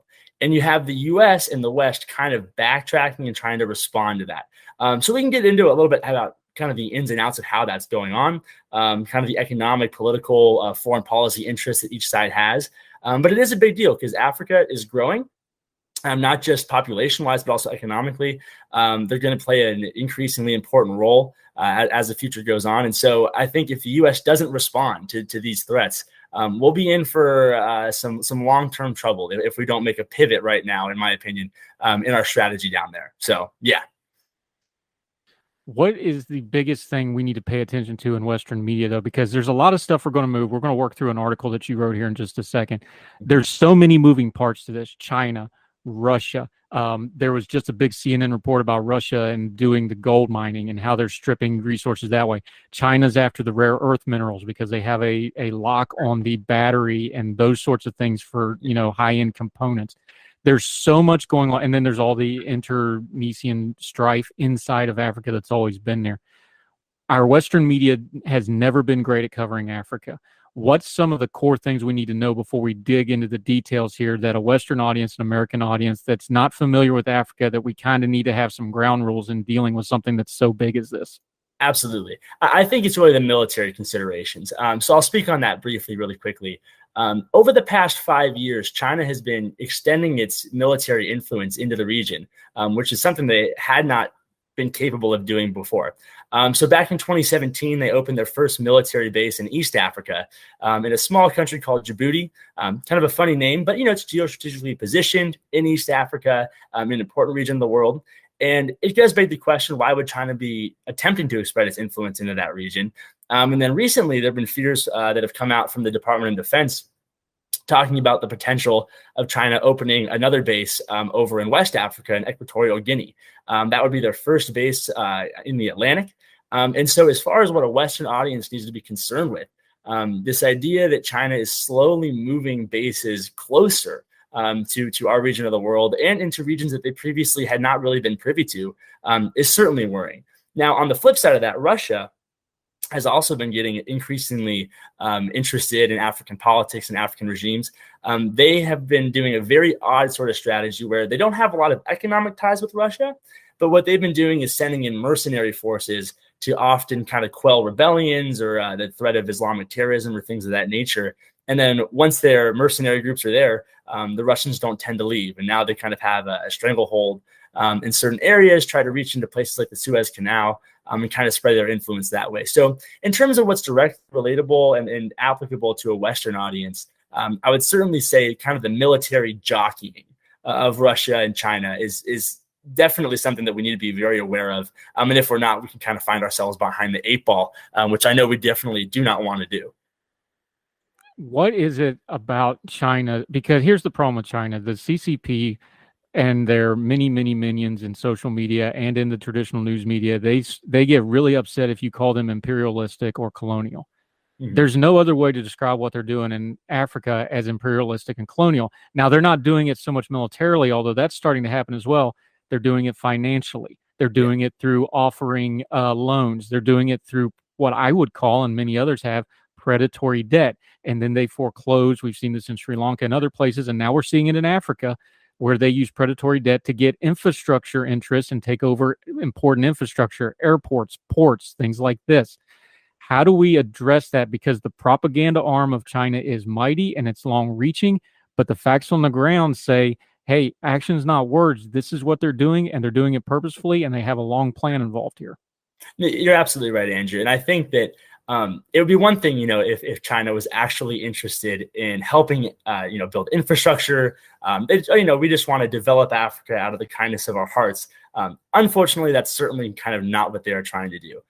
You're absolutely right that they do use loans and financing as ways to get countries kind of hooked on Chinese financing. And then they use that to leverage them or to have political leverage over those countries in the future. We've seen that very recently. A lot of African countries used to have diplomatic relations with Taiwan. Every country in Africa has abandoned Taiwan except for Eswatini, tiny little country in southern Africa. And China's been putting pressure on them to break off their diplomatic relationship with Taiwan and kind of, get rid of that relationship and recognize China as having the right to that area and things like that. So as far as what the U.S. needs to do, that's really the key to the question here. I think that the U.S., in order to respond to this, needs to prove itself to be integral to Africa's development going forward. And they need to make sure that African leaders see us that way. America still is by far the largest consumer market. We are significantly wealthier than China. We have the ability to purchase much more than they do. And so what my opinion is, what we need to do is expand kind of how trade is done with Africa right now and use that as a catalyst to get African states to recognize that we can be the most important partner for them going forward in their development goals, instead of Chinese debt trap diplomacy, which has been getting less and less popular among African leaders, which is a positive sign. So if you want to go into the AGOA a little bit, I think that could be a wise idea. Now, here's the problem, and you touched on your piece. Yeah. Money doesn't solve everything. Money also creates its own set of problems. But it's almost like when we watch like a mob movie where they're like, hey, if we're fighting, we're not making money. Isn't the pitch, though, with trade, and this is on a very basic level of, hey, everybody can make money here, and if everybody's busy making money, just some of the human nature stuff is they're going to want to keep making money, and when people are fighting, they're not making as much money. That's a really distilled down simplistic view of it to take it to a movie after. But that's basically what we're pitching them with free trade is like, look, all of you can rise all boats here if you stop fighting and do X, Y, Z, and if you get the right kind of partners. That's basically the pitch, right?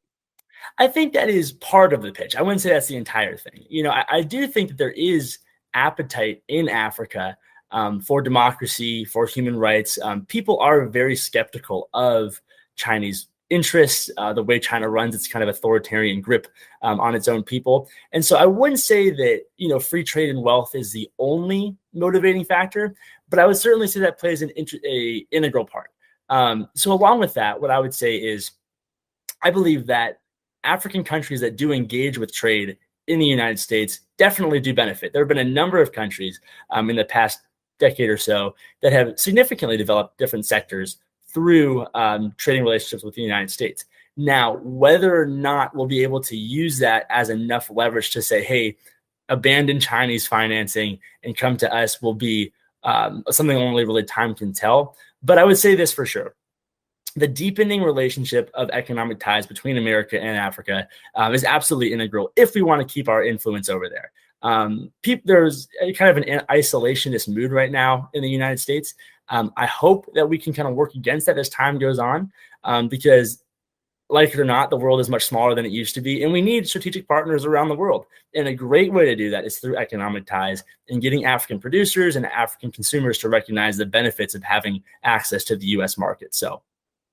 Yeah, Alexander Joan joining us, and a great Young Voices contributor. We're talking Africa. We're going to take a quick break. We're going to dig into this piece he has at 1828 a little bit. We're going to talk about the American policy, what it should be, what we want it to be, what it actually is, why those three things can't ever seem to match up at the same time in the same place. More with our friend Alexander on Heard Tell right after the break.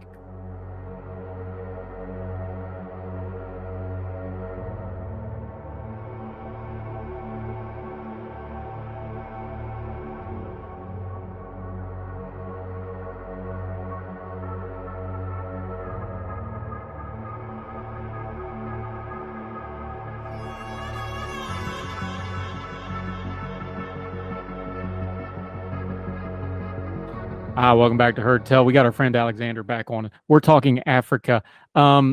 We talk real here. We deal with the real world on this program. Let's just be honest about American policy.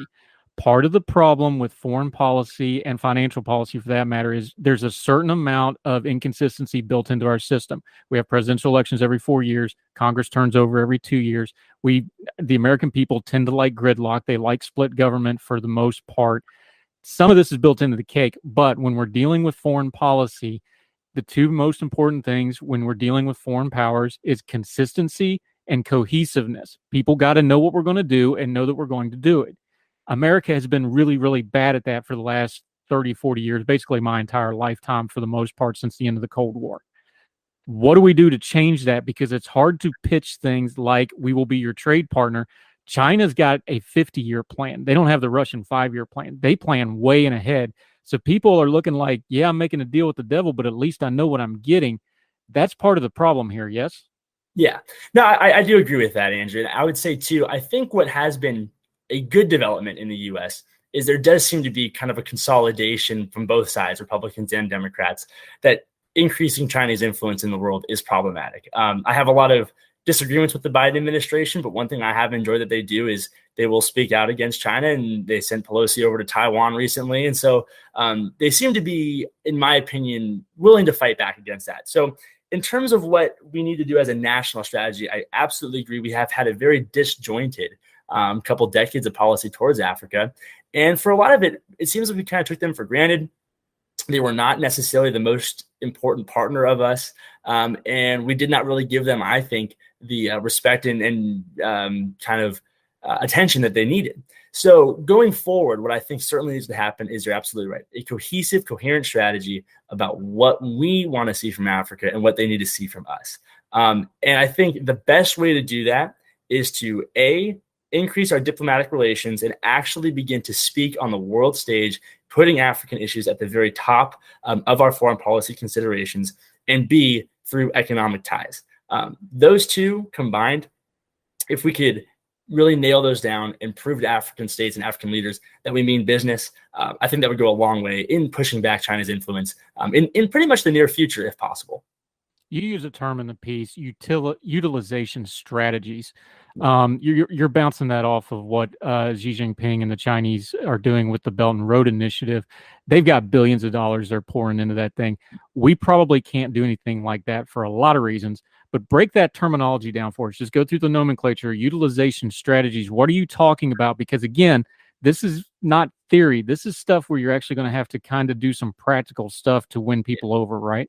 Yes. And now, so in terms of utilization strategies, what that's connected to is the AGOA. So right now, I'll do a quick history on the African Growth and Opportunity Act. This was a bill passed in 2000, basically gives African producers a lot of access to the American market. So goods made in Africa are often duty-free, tax-free, can be shipped here easier, and get preferential access to American consumers. It should make it cheaper, easier for them to develop, things of that nature. Now, utilization strategies are key in this because currently, under the AGOA, they are not required. What a utilization strategy is it requires a country that has the benefits of trade under the AGOA, and it makes them make a cohesive strategy for how they can use their comparative advantage to take advantage of the access given to them by the U.S. market. So basically, a quick example of that, let's say Tanzania comes up with an AGOA utilization strategy about, okay, well, we produce grain. We are able to export that to the U.S. cheaper under the AGOA than other countries around the world because it's specifically a preferential deal for Africa. We're going to make a strategy of how to go about taking advantage of the access we have to the U.S. market. It has worked very well. There's about 18 countries that have made utilization strategies and it's deepened trade ties with America. But when the AGOA gets expanded in 2025, it's kind of up for re-election, the AGOA in 2025 is going to be renewed or expanded. And so I believe that we need to make that a requirement where every country needs to have a utilization strategy in order to have a cohesive plan for how to access the U.S. market. And that has been shown to increase trade ties, which I think would go a long way in deepening economic relationships. So that's what that term means. I'm pushing for that to occur in 2025. I think it would certainly be a wise idea, and I don't really believe there's a good reason not to. How does that look, though? Is that going to be a treaty thing? Is that going to be a UN thing? Is that going to be a bilateral with individual countries? Give me a framework for that. Yeah. Well, the AGOA is a piece of legislation that was passed by the U.S. Congress. So it's not a UN thing. It's nothing in that sphere. What it is a way that the U.S. goes about dictating trading relationships with Africa specifically. So it doesn't take into account, the UN or groups like that. And it's not bilateral in terms of one U.S. state going to a specific single country in Africa. Rather, it deals with Africa as a block of countries going forward. Great. Alexander Joe joining us. Just to put a kind of a cap on this, let's go back to where we started. Africa is a big place. It's a diverse place. It's got a lot of moving parts. How important, because again, like we started with, China's consistent more than we are, consistently bad, but they are consistent. How do we get this consistency? You talk about this being a good concrete first step. Mm-hmm. What's the second and third step? Because that's the key to the consistency we say that's been lacking in these kind of policies. Yeah, it's a messaging thing, Andrew, and it's a U.S. diplomatic ties thing where if the United States federal government wants to portray itself as long-term interested in African development, it's going to need to be a more consistent messaging platform from the government. So quick backstory on that. In 2014, Barack Obama held the first U.S.-Africa summit. I think that was a good first step in deepening African trade ties. However, 7-8 years have passed, and now the second one will be held in 2022. In my opinion, that's far too long to allow these trade summits not to occur. In my view, that should be maybe every 2 to 3 years, we're having consistent summits with African leaders, with business leaders, oftentimes in Africa itself, and deepening that relationship going forward. We can't be so sporadic in our choice to engage with them. I think doing that will have a long-term impact, and it will actually much more mirror what the Chinese are doing, where they consistently hold meetings with African leaders. They consistently have envoys down there. They consistently have high-level business executives in Africa where they're working on building these relationships. So I think expanding the AGOA, following that up with diplomatic ties, is really a good recipe to get us on the road to success here. And, there will be things that happen in the future that we can't see right now. But by doing both of those, I think we can do get ourselves on the road to kind of winning Africa back into our good graces. Yeah, great stuff, Alexander. Let folks know where they can follow you. We'll have you back on this topic because this isn't going away anytime soon. This is going to be something we're going to be dealing with probably generationally at least. Till we get you back on Hertel again, let folks know where they can follow you. We're going to link to your piece in 1828. Please read the entire thing. Tell us where they can find you and follow you until we get you back, my friend. Yeah, well, you guys can find me on Twitter at Ajelloian, AJELLOIAN. Also, I would encourage you to check out our website at theiatp.org. That's Initiative for African Trade and Prosperity. We do a lot of work on sub-Saharan Africa, different trade deals and policies that are going on down there, trying to spread economic freedom and free trade going forward. So that's where you can find me. Yeah, and we're going to keep covering Africa because it's a big part of the world, and the other parts of the world are all converging there. Alexander Gio, and great having you, sir. We'll have you back soon. Thank you for the time. Thanks, Andrew. Appreciate it.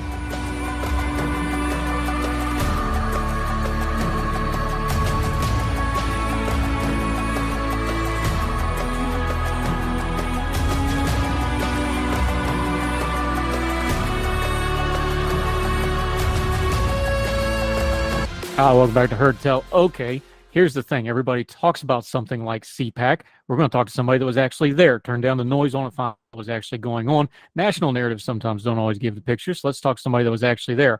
Our friend Chris Slack is with us. He was there on the ground. He and graduate of the University of Texas. But for the purposes of this discussion, we will not hold that against him. He's also an intern fellow at US Today. How you doing, my friend? Thank you for the time. I'm doing well. Thanks for having me on. Appreciate your time. Okay, let's start big picture here. For folks, in case they don't know, what is CPAC? Because this used to be the once-a-year gathering of the American Conservative Union. It was a thing, really big deal. This is kind of a different beast now because it's turned into a little bit of a roadshow. They're taking it around the world. They're taking it around. They've been to Hungary. They've been to parts in the U.S. This was the Dallas one or the Texas one. I saw it promoted as both. Just talk about how this is a little you may have thought of as CPAC traditionally. Yeah, so CPAC is the Conservative Political Action Committee, and traditionally in the past, they'd have distinguished speakers like George Will and Mitch Daniels, and it'd be an annual thing. And recently, it doesn't seem anything like what it used to be. If you just watched YouTube videos of CPAC in the past, it's nothing like it is today. Today, it's like you said, a roadshow. It's all around the world. It was in Israel, and there's a lot of like circus-like antics that, in my perspective, a little disappointing. I would like to experience the CPAC of the past. Yeah, and you wrote in USA Today a piece inside CPAC. Let's start there. You're a Texas guy anyway. This was in Texas. When you went, what was the environment on the ground there? I know, see, the big things get headlines. Trump gives a speech, Orban gives a speech. We'll get into the crazy theatrical stuff that trended on social media. But mostly these are just regular people showing up for the show of it. When you're just walking through the halls, the vendor tables, these things, what's the atmosphere? What's the kind of people you're running into? The people that I'm running into are very Trumpy. They're usually all decked out in either Trump stuff or conservative stuff. On the first day, there wasn't that much Trump stuff, but on the third day, it was just all Trump stuff because that's when he was speaking. Yeah, the people very supportive of him. There was some silly moments like people saying "hoorah" like they were in the military or something. Yeah, there's a lot of silliness, but it was mostly a very, very, very MAGA. When you're talking to these folks, you talk about them being decked out. What's your feel when you're actually in the room, though? Is it group believers? Is it people that are like a spectator sport? You go to the show, you wear the team jersey. Is there a ratio between those two things? How did it feel when you're actually in the room with these folks? It seemed to me like the majority were true believers. Based on the reactions in the crowds. A lot of them cheered to everything a typical Trump supporter would cheer to. A lot of cheering for 2,000 mules whenever that was mentioned in a positive light. And same thing for anti-vax kind of talk when people were speaking. So I think a lot of them were actual true believers. There were like instances of like guys in yarmulkes with Trump's face on it. There was one guy with Trump's face on his shirt, and under it there was white bold text that said "sexiest man alive." So yeah, I mean, there was a lot of. It seemed to me like a lot of people were actual true believers, not just putting on a jersey. When you're doing this, I know the silly folks start to trend really, really fast. You dealt with some of you're tweeting some of them out on your social media. What's the really ones that kind of got your attention? Because you get the folks in the convention hall that are, let's just call it what it is. They're kind of getting their attention, that sort of thing. What's a couple of those? Because you tweeted some of them out, but what's the ones that kind of really jumped out at you, a few of them? Yeah, so one of them that I did tweet out was Brandon Straka. He's the founder of #WalkAway, which is about former Democrats walking away from the Democrat Party. He's a really Trumpy kind of guy, and he was at the Capitol on January 6th, and he got arrested for a litany of things at the Capitol. And so he put on this performance art where they had like an actual cage next to the walkaway booth. And he had an orange jumpsuit and a MAGA hat on. And he sat in a chair in the cage and pretended to cry for like hours. Like I was actually a little impressed by how long he was able to pretend to cry. And every once in a while he would get up from his chair and write on the chalkboard, where's everybody? And, he'd count the days on the chalkboard too. And so I was getting pictures of that and all. And then all of a sudden, these huge security guys come over and, they push everyone away. And, next thing I know, Marjorie Taylor Greene is like right in front of me. And then she goes inside the cage with Brandon and like gets on her knees and like pretends to wipe away his pretend tears and like pretends to console him. And then some random guy in front of the cage just extends his arms and like, pretends to, I guess, be in solidarity with them. And so he just starts saying the Lord's Prayer and everyone starts doing it with him. And people were saying, Marjorie Taylor Greene went in there to pray with Brandon, but no, some random dude just started praying out loud and everyone just joined along. So it just kind of reached peak absurdity at that point. So I just took a picture of that and posted it on Twitter, and it went pretty viral. Marjorie Taylor Greene part, and then a few people had picked up on the struggle part, but you're saying this went on for hours? Oh yeah, he was crying for hours until he had to speak. And that speech was really aggressive. So it didn't seem like it went as planned. He was on a panel with this guy, Representative Brian Babin. He's a representative for Texas Congressional 36 District, and he was talking about how no congressman called him at all when he was sitting in a jail cell, which he never did. He never sat in a jail cell, so he lied about that. He actually got out of jail time because he was cooperating with the feds and ratting out all of his buddies at January 6th. So he was complaining. He was, acting like he was a victim. He was, getting really upset, and he was basically turning the crowd against Brian Babin, just this one congressman, and saying, "Why didn't you do anything?" And Babin was, a little shaken. His voice was shaky, and people were just like from the crowd heckling him and saying, "Why didn't you do anything? Well, what's wrong with you?" And like it got really bad. And it was after that moment that everyone showed up at the walk away booth, and the Marjorie Taylor Greene thing happened, and it just, like I said, reached peak absurdity at that point. Because we only get to see the glimpses, and you're there. Did the Marjorie Taylor Greene, was that planned or spontaneous? What is your feel on, especially with the context you just gave with the speech? Was that planned? That had to be planned then, right? It had to be planned because she was talking about no congressman calling her and all that. I mean, calling him and all that. And so I assume Marjorie Taylor Greene got word of that, or she was listening to the speech, and so she, in an act of performance, showed up and pretended to console him. But since he was, going so hard at Brian Babin for not contacting him, I was actually surprised that he let her, play along in his performance art, because she never called him either, right?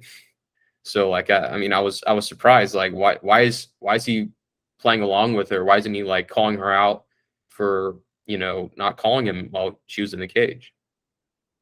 Yeah, there was definitely some emails exchanged or text messages, and that got planned out. Let's be adults here. Obviously, though, if he's going after a sitting congressman, they're all up for election, so somebody's somewhere in there. On Twitter, it was fun watching it because, of course, I'm of a different group, so I was watching it on Twitter unfold, and they were all immediately like, "Wait a minute, he's the guy that ratted everybody else out, and that's why he's not in prison." But did people there in the room not put those two together? They got Google on their phone, right? They could Google who this guy is while they're standing there. Did you see any hint of that, or was it just go along with the show? No, everyone was very supportive of him. Everyone believed every word he said. And this guy was definitely swindling everyone, but everyone was like pretending. Like there were people, I'm not sure if they were actually crying, but there were people who were like actually crying, like seeing him like pretend to cry. And they also gave out like silent disco headsets to hear what Brandon was saying, but also there was like multiple channels. And one channel, you get to hear what the stories of other January 6th prisoners had. And yeah, people seemed very upset about what was going on, and there were a lot of reporters around the cage, and one of them had a mask on, and so people started to target her. She was a reporter from Vice, and one person was really loud and really vocal, saying, she's from Vice, she's going to slander him, just really defensive of Brandon Straka, and people started to crowd around her, and she had before it got bad, that's when Marjorie Taylor Greene showed up, and so the focus was now on Marjorie Taylor Greene, not on this Vice reporter who's just taking pictures and trying to do her job. Did you see a lot of other instances with that? Because CPAC's a big event, although this isn't as big as the national one, but Trump was there, so obviously it was a heightened event. Did you see a lot of regular mainstream press, for lack of a better term? Were they there? Were they kind of a low-key presence? Was there other incidences like that? To me, it seemed like most of the mainstream press showed up on the third day when Trump was speaking. But regarding just walking around, there were maybe just a few reporters doing that. I know Vice is known for going to right-wing events and reporting on quote unquote extremism, but that's just a Vice thing. So I didn't really get to see the credentials of everyone else, but yeah, I mean, I talked to her, and she said that she was being targeted all day because of her mask.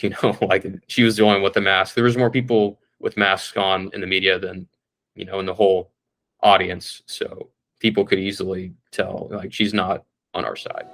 Yeah.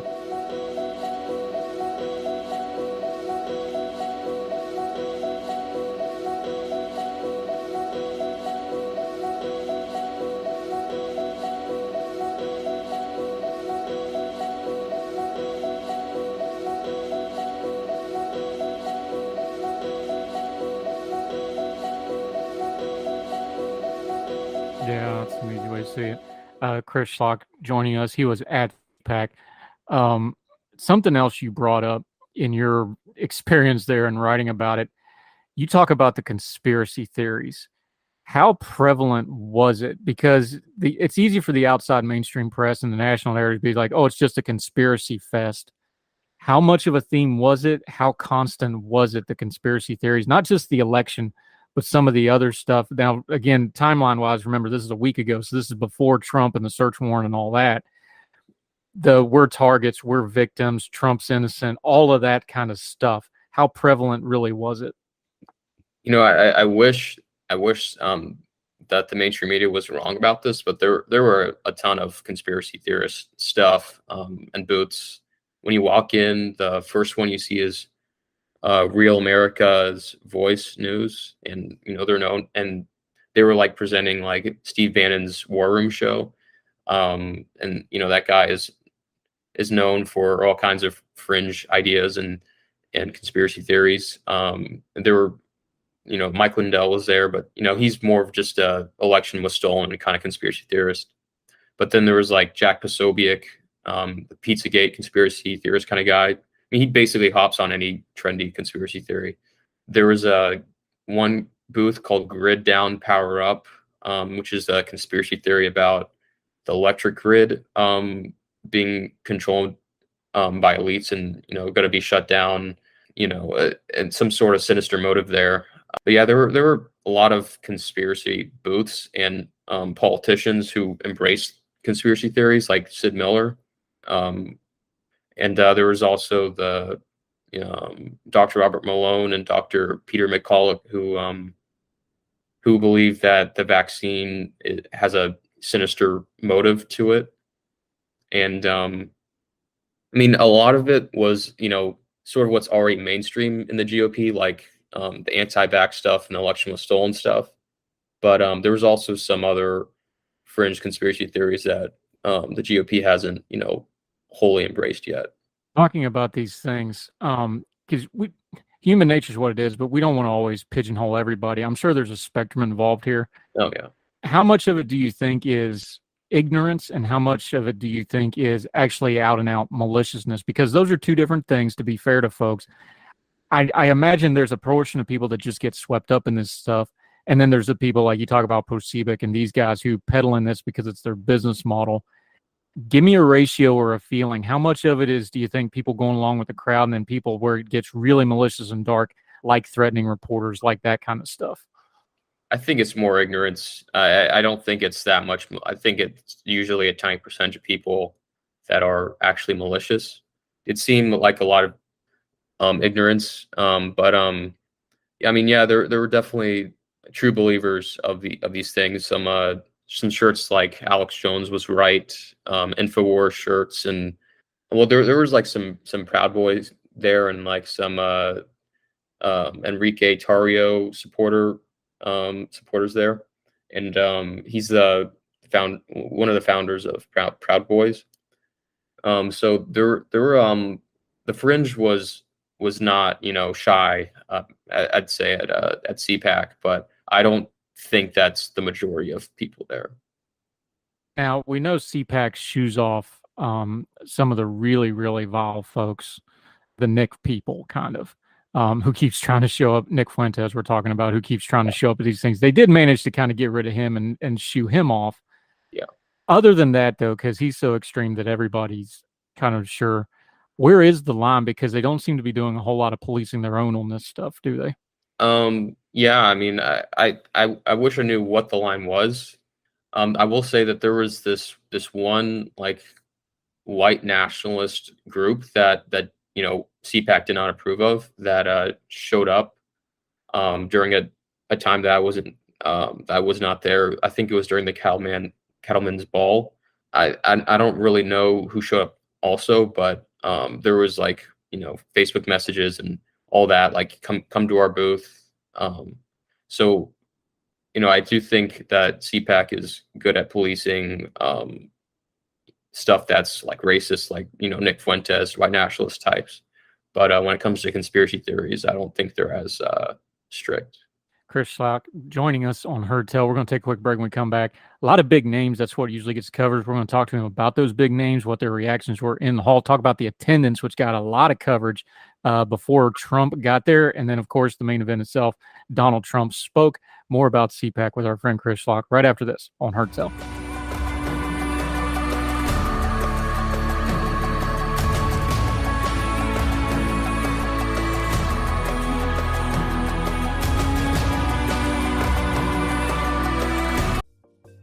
Folks, if you've listened to the Heard Tell program, you've heard our friend Gabriella Hoffman, but you need to make sure you're checking out her podcast, District of Conservation. It's a podcast exploring the nuances of true conservation efforts from DC and beyond. From topic discussions to exclusive interviews with conservation and energy newsmakers, Gabriella keeps listeners appraised of the latest news stories while elevating important voices.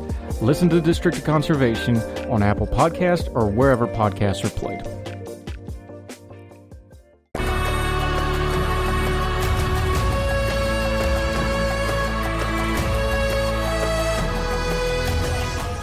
Welcome back to Heard Tell. We're continuing to talk to our friend Chris Schlock. He was at CPAC down in Dallas. Which was it officially? Because I've seen CPAC Dallas, CPAC Texas. What does the actual branding on the wall say down there? It's CPAC Dallas. CPAC Dallas. You are the same thing that everybody just called it CPAC Texas, but that's what Texas folks do. They try to take over everything. You're a Texas Longhorn. You know how this goes. That's a little. I'm kidding. I'm a West Virginia guy. We've had our moments the last few years, my friend. All right. The big names are always the headliners on this. That's how they advertise the event. Let's talk about a few of them. You were there for this one. Name that's getting more, I think he gets more attention in the press, the mainstream press, than he probably does in conservatives or on conservative media. Rick Scott. Of course, he's powerful. He's a senator. He's in charge of the Senate committees for funding things. He got in a little bit of trouble earlier this year with his plan that wasn't really a plan. Has presidential ambitions, allegedly. What was his reaction there? Because he seems like one of those guys that's really having a hard time bridging the gap between what he wants to be and what he thinks he has to be to the base of the party, a.k.a. folks at CPAC. Yeah, so there wasn't like that much clapping and cheering when he came out, but based on what he said, a lot of people were really supportive. He talked about the militant left being the newest threat. You know, in the past it was communism and World War II, World War I. But he said, you know, the militant left, the people on our own soil is the newest threat. And so there's a lot of militaristic kind of language that people really seem to love. There's other instances of guys being speaking like that. Mark Robinson was another one, talking about just like being a soldier and dying on the hill and all that. And just a lot of over the top kind of military language. Yeah, people seem to really gravitate toward that. It's kind of weird coming from him, who ought to know better. He referenced the War of 1812. He referenced the Civil War, World War I, World War II, Vietnam. It wasn't like an offhanded reference. This was kind of a theme for him, trying to tie the two together, wasn't it? Yeah, definitely. We'll leave that one alone. Name that gets a lot of attention. The MyPillow guy, Mike Lindell. He was all over the place on social media on this, but in the halls, in the convention center. Not quite the reception some folks might think he's getting. What was his reaction by the people at CPAC? People really liked him. He was all over the place. He was at all kinds of booths doing interviews. People just loved to see him. Yeah, he had a really popular speech as well. People liked what he was saying. I don't remember exactly what he said, so it wasn't that memorable to me. But yeah, people seem to be really supportive of Mike. Name that gets more attention overseas than here, but he's gotten a lot of play in conservative and especially right-wing Trump media. Nigel Farage, of course, he was, involved in Brexit and that sort of thing, but he's making a pretty good living over here on the speaking circuit. Mm-hmm. What was the reaction to him? Just like Orban, it seemed like this guy who wasn't American, it seemed like people didn't really know him that well. But everything he said, people loved. He talked about Trump being a great president. He talked about fake news, right? He hit on every right wing talking point that got people riled up. So, yeah, I mean, people seem to like him. An interesting point in his speech, and you mentioned it on your coverage when you were live tweeting about this. He came out real strong for Carrie Lake. That seems like a weird marriage. Like, does he really know who Carrie Lake is other than maybe meeting her? Is there a like that? That seemed kind of strange that those two would go together, yet there he was promoting her pretty heavily. People cheered it, of course, because they love her as well. That kind of seemed odd to me. Did it strike you as odd? Yeah, I mean, it was a little odd. But the whole event was like a Carrie Lake and Trump love fest. I'd say like almost half the speakers mentioned her name, and they always got a good cheer out of it. So maybe he was just saying, what other speakers were saying, because I mean, people really loved her. And I think on the first day, the results still weren't decided, and so there was definitely some worry over that. But I think on the second day it was decided, and so people were really, really happy. It's odd, though, because Carrie Lake, of course, she's running for governor of Arizona. What you're talking about is the GOP nomination was pretty close. They had to, and of course, it's a Western state, so it took a little while with the time difference. So it took about an extra day and a half before we got a conclusive result there. She's now the nominee for the GOP. Kind of weird for a state governor that's, nominee to be the headliner for a CPAC. But like you just mentioned, maybe it was just because of the circumstances. And again, this is in Texas, not in Arizona. If it was in Arizona, it makes sense. Why do you think there was so much focus on that? I've got to think it's because the people who think the election are stolen, they are very focused on Arizona. Is that the main part of that, or is there something else involved in it? Yeah, I mean, I think that's part of it. I also think it's kind of like she's going up against the mainstream media. She used to work with the media. Now she's against it, calling it the enemy of the people. And she's seen as this as this victim, and she's like this, she's this strong hero that's defeated the mainstream media who's against her and defeated her opponent. So I think there's this like hero complex to her, kind of like Trump. Couple other ones. Glenn Beck's an interesting one over the Trump years because he was against Trump, campaigned against Trump. There's a famous video from Vegas where he was actually in the room and Trump walked in and pretty much, for lack of a pun, trumped him from speaking and shut him down. Then he did the apology tour. Now he's back full blown on Team Trump. What was his reaction to folks? Oh, people loved him. People loved Glenn Beck. They loved everything he said. He was saying, like, don't ever read mainstream news. Don't read a single thing from it. People just loved him. He said a lot of Trumpy things, and I mean, people didn't heckle him. Like there were some speakers that got heckled. He was not one of them. So forgiven, I guess, by the base. Yeah. All right, you mentioned it. Who got heckled? Who did get heckled? Who was kind of those people that didn't either hit the right note or folks just weren't having any of? So the first speaker event I went to was one with Greg Abbott. He's the governor of my state, and there was a kind of a vicious primary, and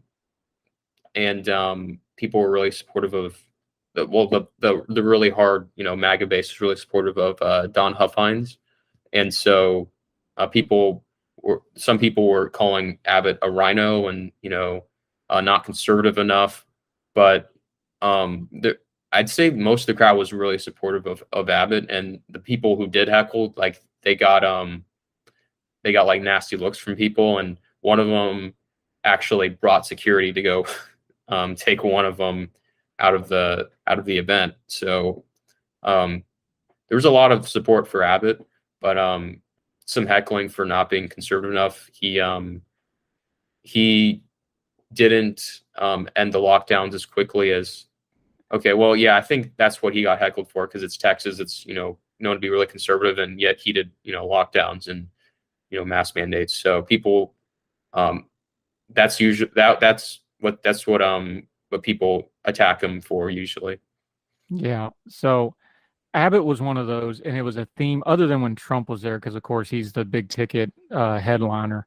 There's a lot of talk of attendance, and one of the ones they talked about was Abbott's speech, that there was plenty of good seats still available, as Bob Euchre used to say. What was the attendance like? Because he was one of those that kind of got some viral attention on social media of like, hey, there's not a lot of attendance here. Talk about the attendance situation.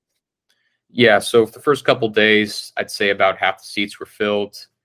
But on the third day, all the seats were filled. It seemed like really Trumpy event because, there really wasn't that many people excited to see all the other speakers as much as they wanted to see Trump.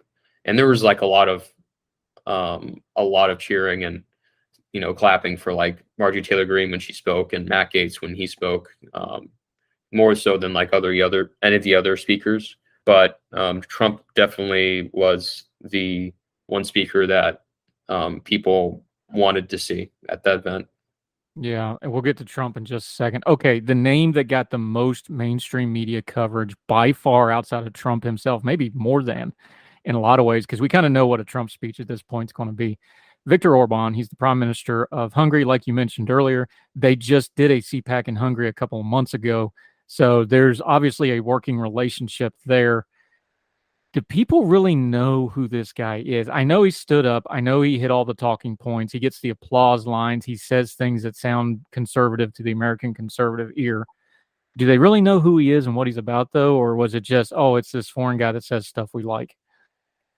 Yeah, so I'm more on the side of people didn't really know who he was. But some guy that was working for CPAC thought, because there was like some like dead silence in between the clapping, that maybe some people were conflicted and knew a bit of him, but liked what he was saying. I think majority of people didn't know him, but I could be wrong. But yeah, like you said, he hit all the conservative talking points. One lady next to me was saying, "Oh my goodness, he's amazing."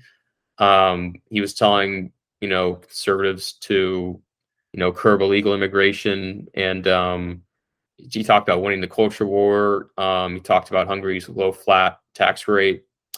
He said Hungary actually built their wall. He called mainstream media fake news, said winning's become our daily habit.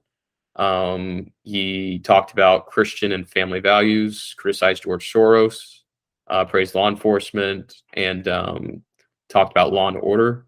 So this guy, really knew what to say. He seemed to understand our movement a little too well. But people, gave him a standing ovation. They loved everything he said. So it's a little disturbing, how well he knows the movement, and how ignorant people are of him.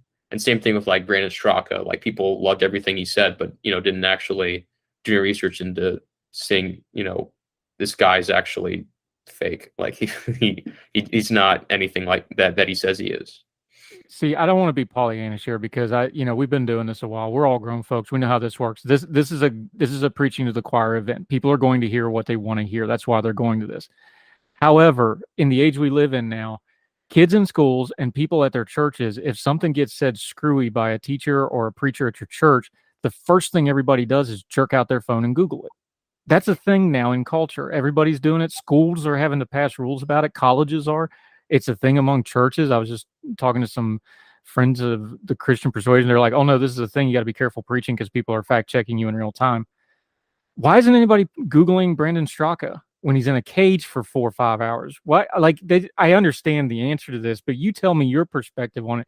That just blows my mind. It's like, oh, this guy's speaking. Maybe I should Google him real fast and learn something about him. Did you see any of that? I didn't see any of it. I think it's because people wanted to believe what he was saying.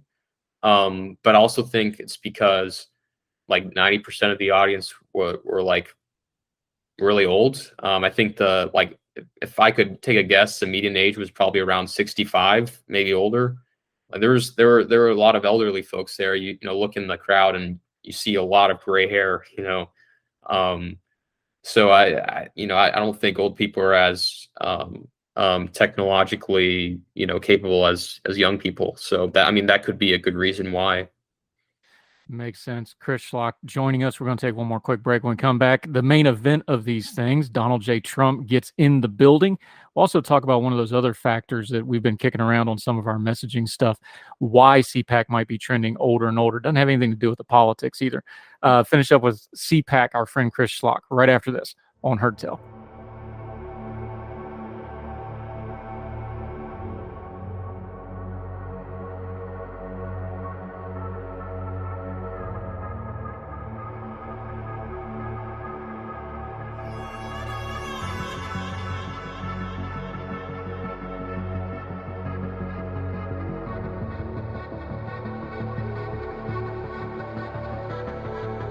Welcome back to Heard Tell. Oh, we've been talking about CPAC, not from narratives, not from conjecture, somebody that's actually there in the room. It's how we like to do things here on Heard Tell.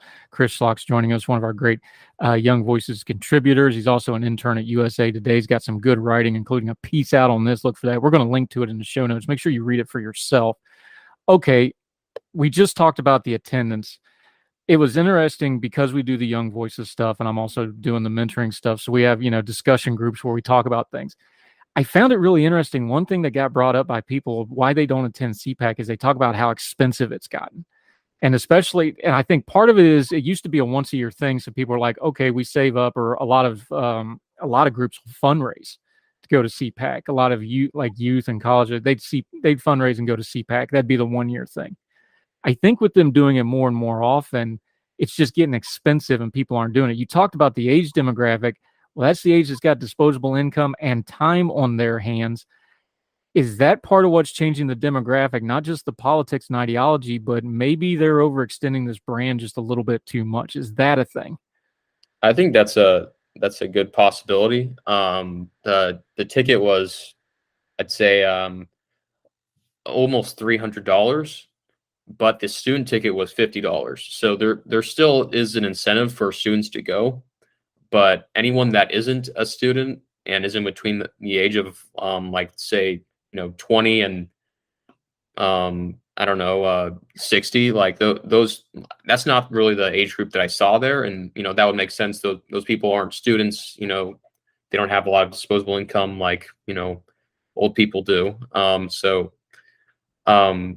You could say price is a reason. And the ticket did not include the hotel, so you had to pay for that too. And it was at the Hilton and Anatole Hotel, which is a really old hotel, but it's also expensive as well. So, I mean, that could be a good reason. But I also think another reason is TPUSA has been having these student action summits, and it's just all young people. I was talking to some students at CPAC, and they say, yeah, I've mostly only gone to TPUSA. It's like all kids, don't see any old people there. So I think TPUSA has been, suctioning away those, kids and students from CPAC, and, old people have just been taking over CPAC. So interesting demographic to keep an eye on going forward. Okay, main event, Trump shows up. Before that, they did the straw poll. He won by 69%. Don't tell me that didn't get gimmicks, but we'll leave that alone for another time. He wins the straw poll handily. DeSantis is a distant third at like 28-30%. We know the reaction is going to be big. Look, his speeches now are pretty much the greatest hits package. We don't even have to cover. We know what he's going to say to these things. Is the enthusiasm in the room still there for this? Were they still hanging on every word? Were they hitting all the applause lines? Oh, absolutely. Every single word. I will say, because his speech seemed a little longer than usual. Speeches are usually a little bit over an hour, like an hour and 10 minutes. This one went on for like an hour and 45 minutes. So I could tell there's a little bit of people were getting a little tired. A few people left the room, probably to leave early, because there's a lot of there'd be a lot of traffic. But yeah, I mean, everyone still seemed really supportive and really excited to see him there. What was kind of his theme? We know what he's going to say. Did he seem to key on certain specific things? We already talked about the Carrie Lake thing. He highlighted that. There was the great graphic of her putting her hand over her heart as if she was on The Bachelor when he called her out. But what was some of the themes he really seemed to be emphasizing on? Like you said, he went longer than even he normally does. What do you think he was trying to get across? It seemed, a lot of people have speculated on this. It seemed to me to be like a campaign speech. Opened up his speech with this video, talking about how dark America is, and one day there's going to be light and America's going to be great again. He hasn't come out and said that he's going to be the 2024 candidate yet, but it seemed a lot like a campaign speech. And and just like any other Trump speech, there's a lot of rambling and talking about the 2020 election and people that weren't loyal to him, talking about Mitch McConnell and talking about how great some of the candidates he endorsed were, and so things like that. It seemed like a very typical Trump speech, but in the beginning, it appeared to be like a campaign. The room and the mood, and of course, since CPAC happened, and now that we're talking about this, we've had the Mar-a-Lago search warrant stuff. So that's probably changed this calculus a little bit. But the mood in the room and the mood from Trump, was there any doubt in anybody's mind that he's going to run? Oh, everyone seemed absolutely certain that he's going to run. No one seemed uncertain. Yeah, I think there's a reason why he got 69% on that poll.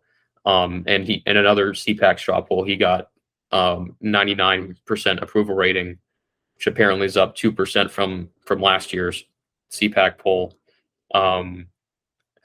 So yeah, I mean, I think everyone believes that he's running, and I don't think they're wrong. We talk about Trump and all the other big names. Sure. Who's somebody that maybe we're not all talking about that really seems to distinguish themselves, and that the people at CPAC, that Trumpian base of the GOP, they're really talking about them, and the rest of us maybe haven't been talking about them or are missing on? Yeah. So one guy I'd say is Mark Robinson. That's someone I didn't really know of.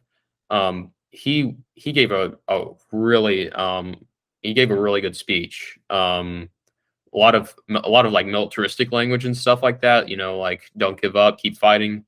You're a soldier and all that. And but he really knows how to give a good speech. He's really passionate. There were points where he was like just yelling into the mic, and people were roaring like almost on their feet the whole time. That I say he's probably one of the most talented speakers at that I saw at the whole event. I want to look more into him because I don't really know too much about him. Yeah, I'm familiar with him. Of course, I'm split my time. I'm based out of North Carolina. He's a lieutenant governor of North Carolina. He was a factory worker. He went viral for going to, I believe it was a county commission meeting, might have been a city council meeting, over the Second Amendment. That speech went viral, and then he ran for office and won. He's probably going to be the next governor of North Carolina. He's getting to be that popular. He's got some problematic things in his past, but he is extremely charismatic. He is great on the mic. That's a very good catch and a very good call out, because he is definitely one of those people folks need to watch out for. Mark Robinson, Lieutenant Governor of the state of North Carolina. Folks can look him up. Good catch on that one. Let's circle back to where you started, though, to put a bow on this. You wrote about it in your piece in USA Today. You talk about the conspiracy theories. You talk about the lies. There seems to be two modes of this. There's either the really enthusiastic folks, and then there's the people that recoil. But there's folks like you and like me, because I used to be like this. You know, I think we need to have healthy conservatism in this country for the country to be healthy. I get sad looking at something like this. I mean, there's parts of it that make me angry, but mostly it's just sad. Like, this is sad to me that people are buying into this. That seemed to be kind of the mood you had. You articulated to me from being in the room. You're walking around, you're seeing people buying the conspiracy theories. What's that sad feeling coming from? Because you're a little younger than me. Just kind of talk through that for a minute. Yeah. So, yeah, I mean, I'm pretty sad. But like, I first started getting into politics in like 2016. Like, I'm just a kid, you know. Like that's around the age of Trump. And so like I'm familiar with all this, but and I'm not really too familiar with a pre-Trump Republican Party. So like this all seemed very familiar to me. It seemed like, you know, a typical Trumpy event. But there was some other fringe stuff that, like, you know, I was a little shocked by or sad about.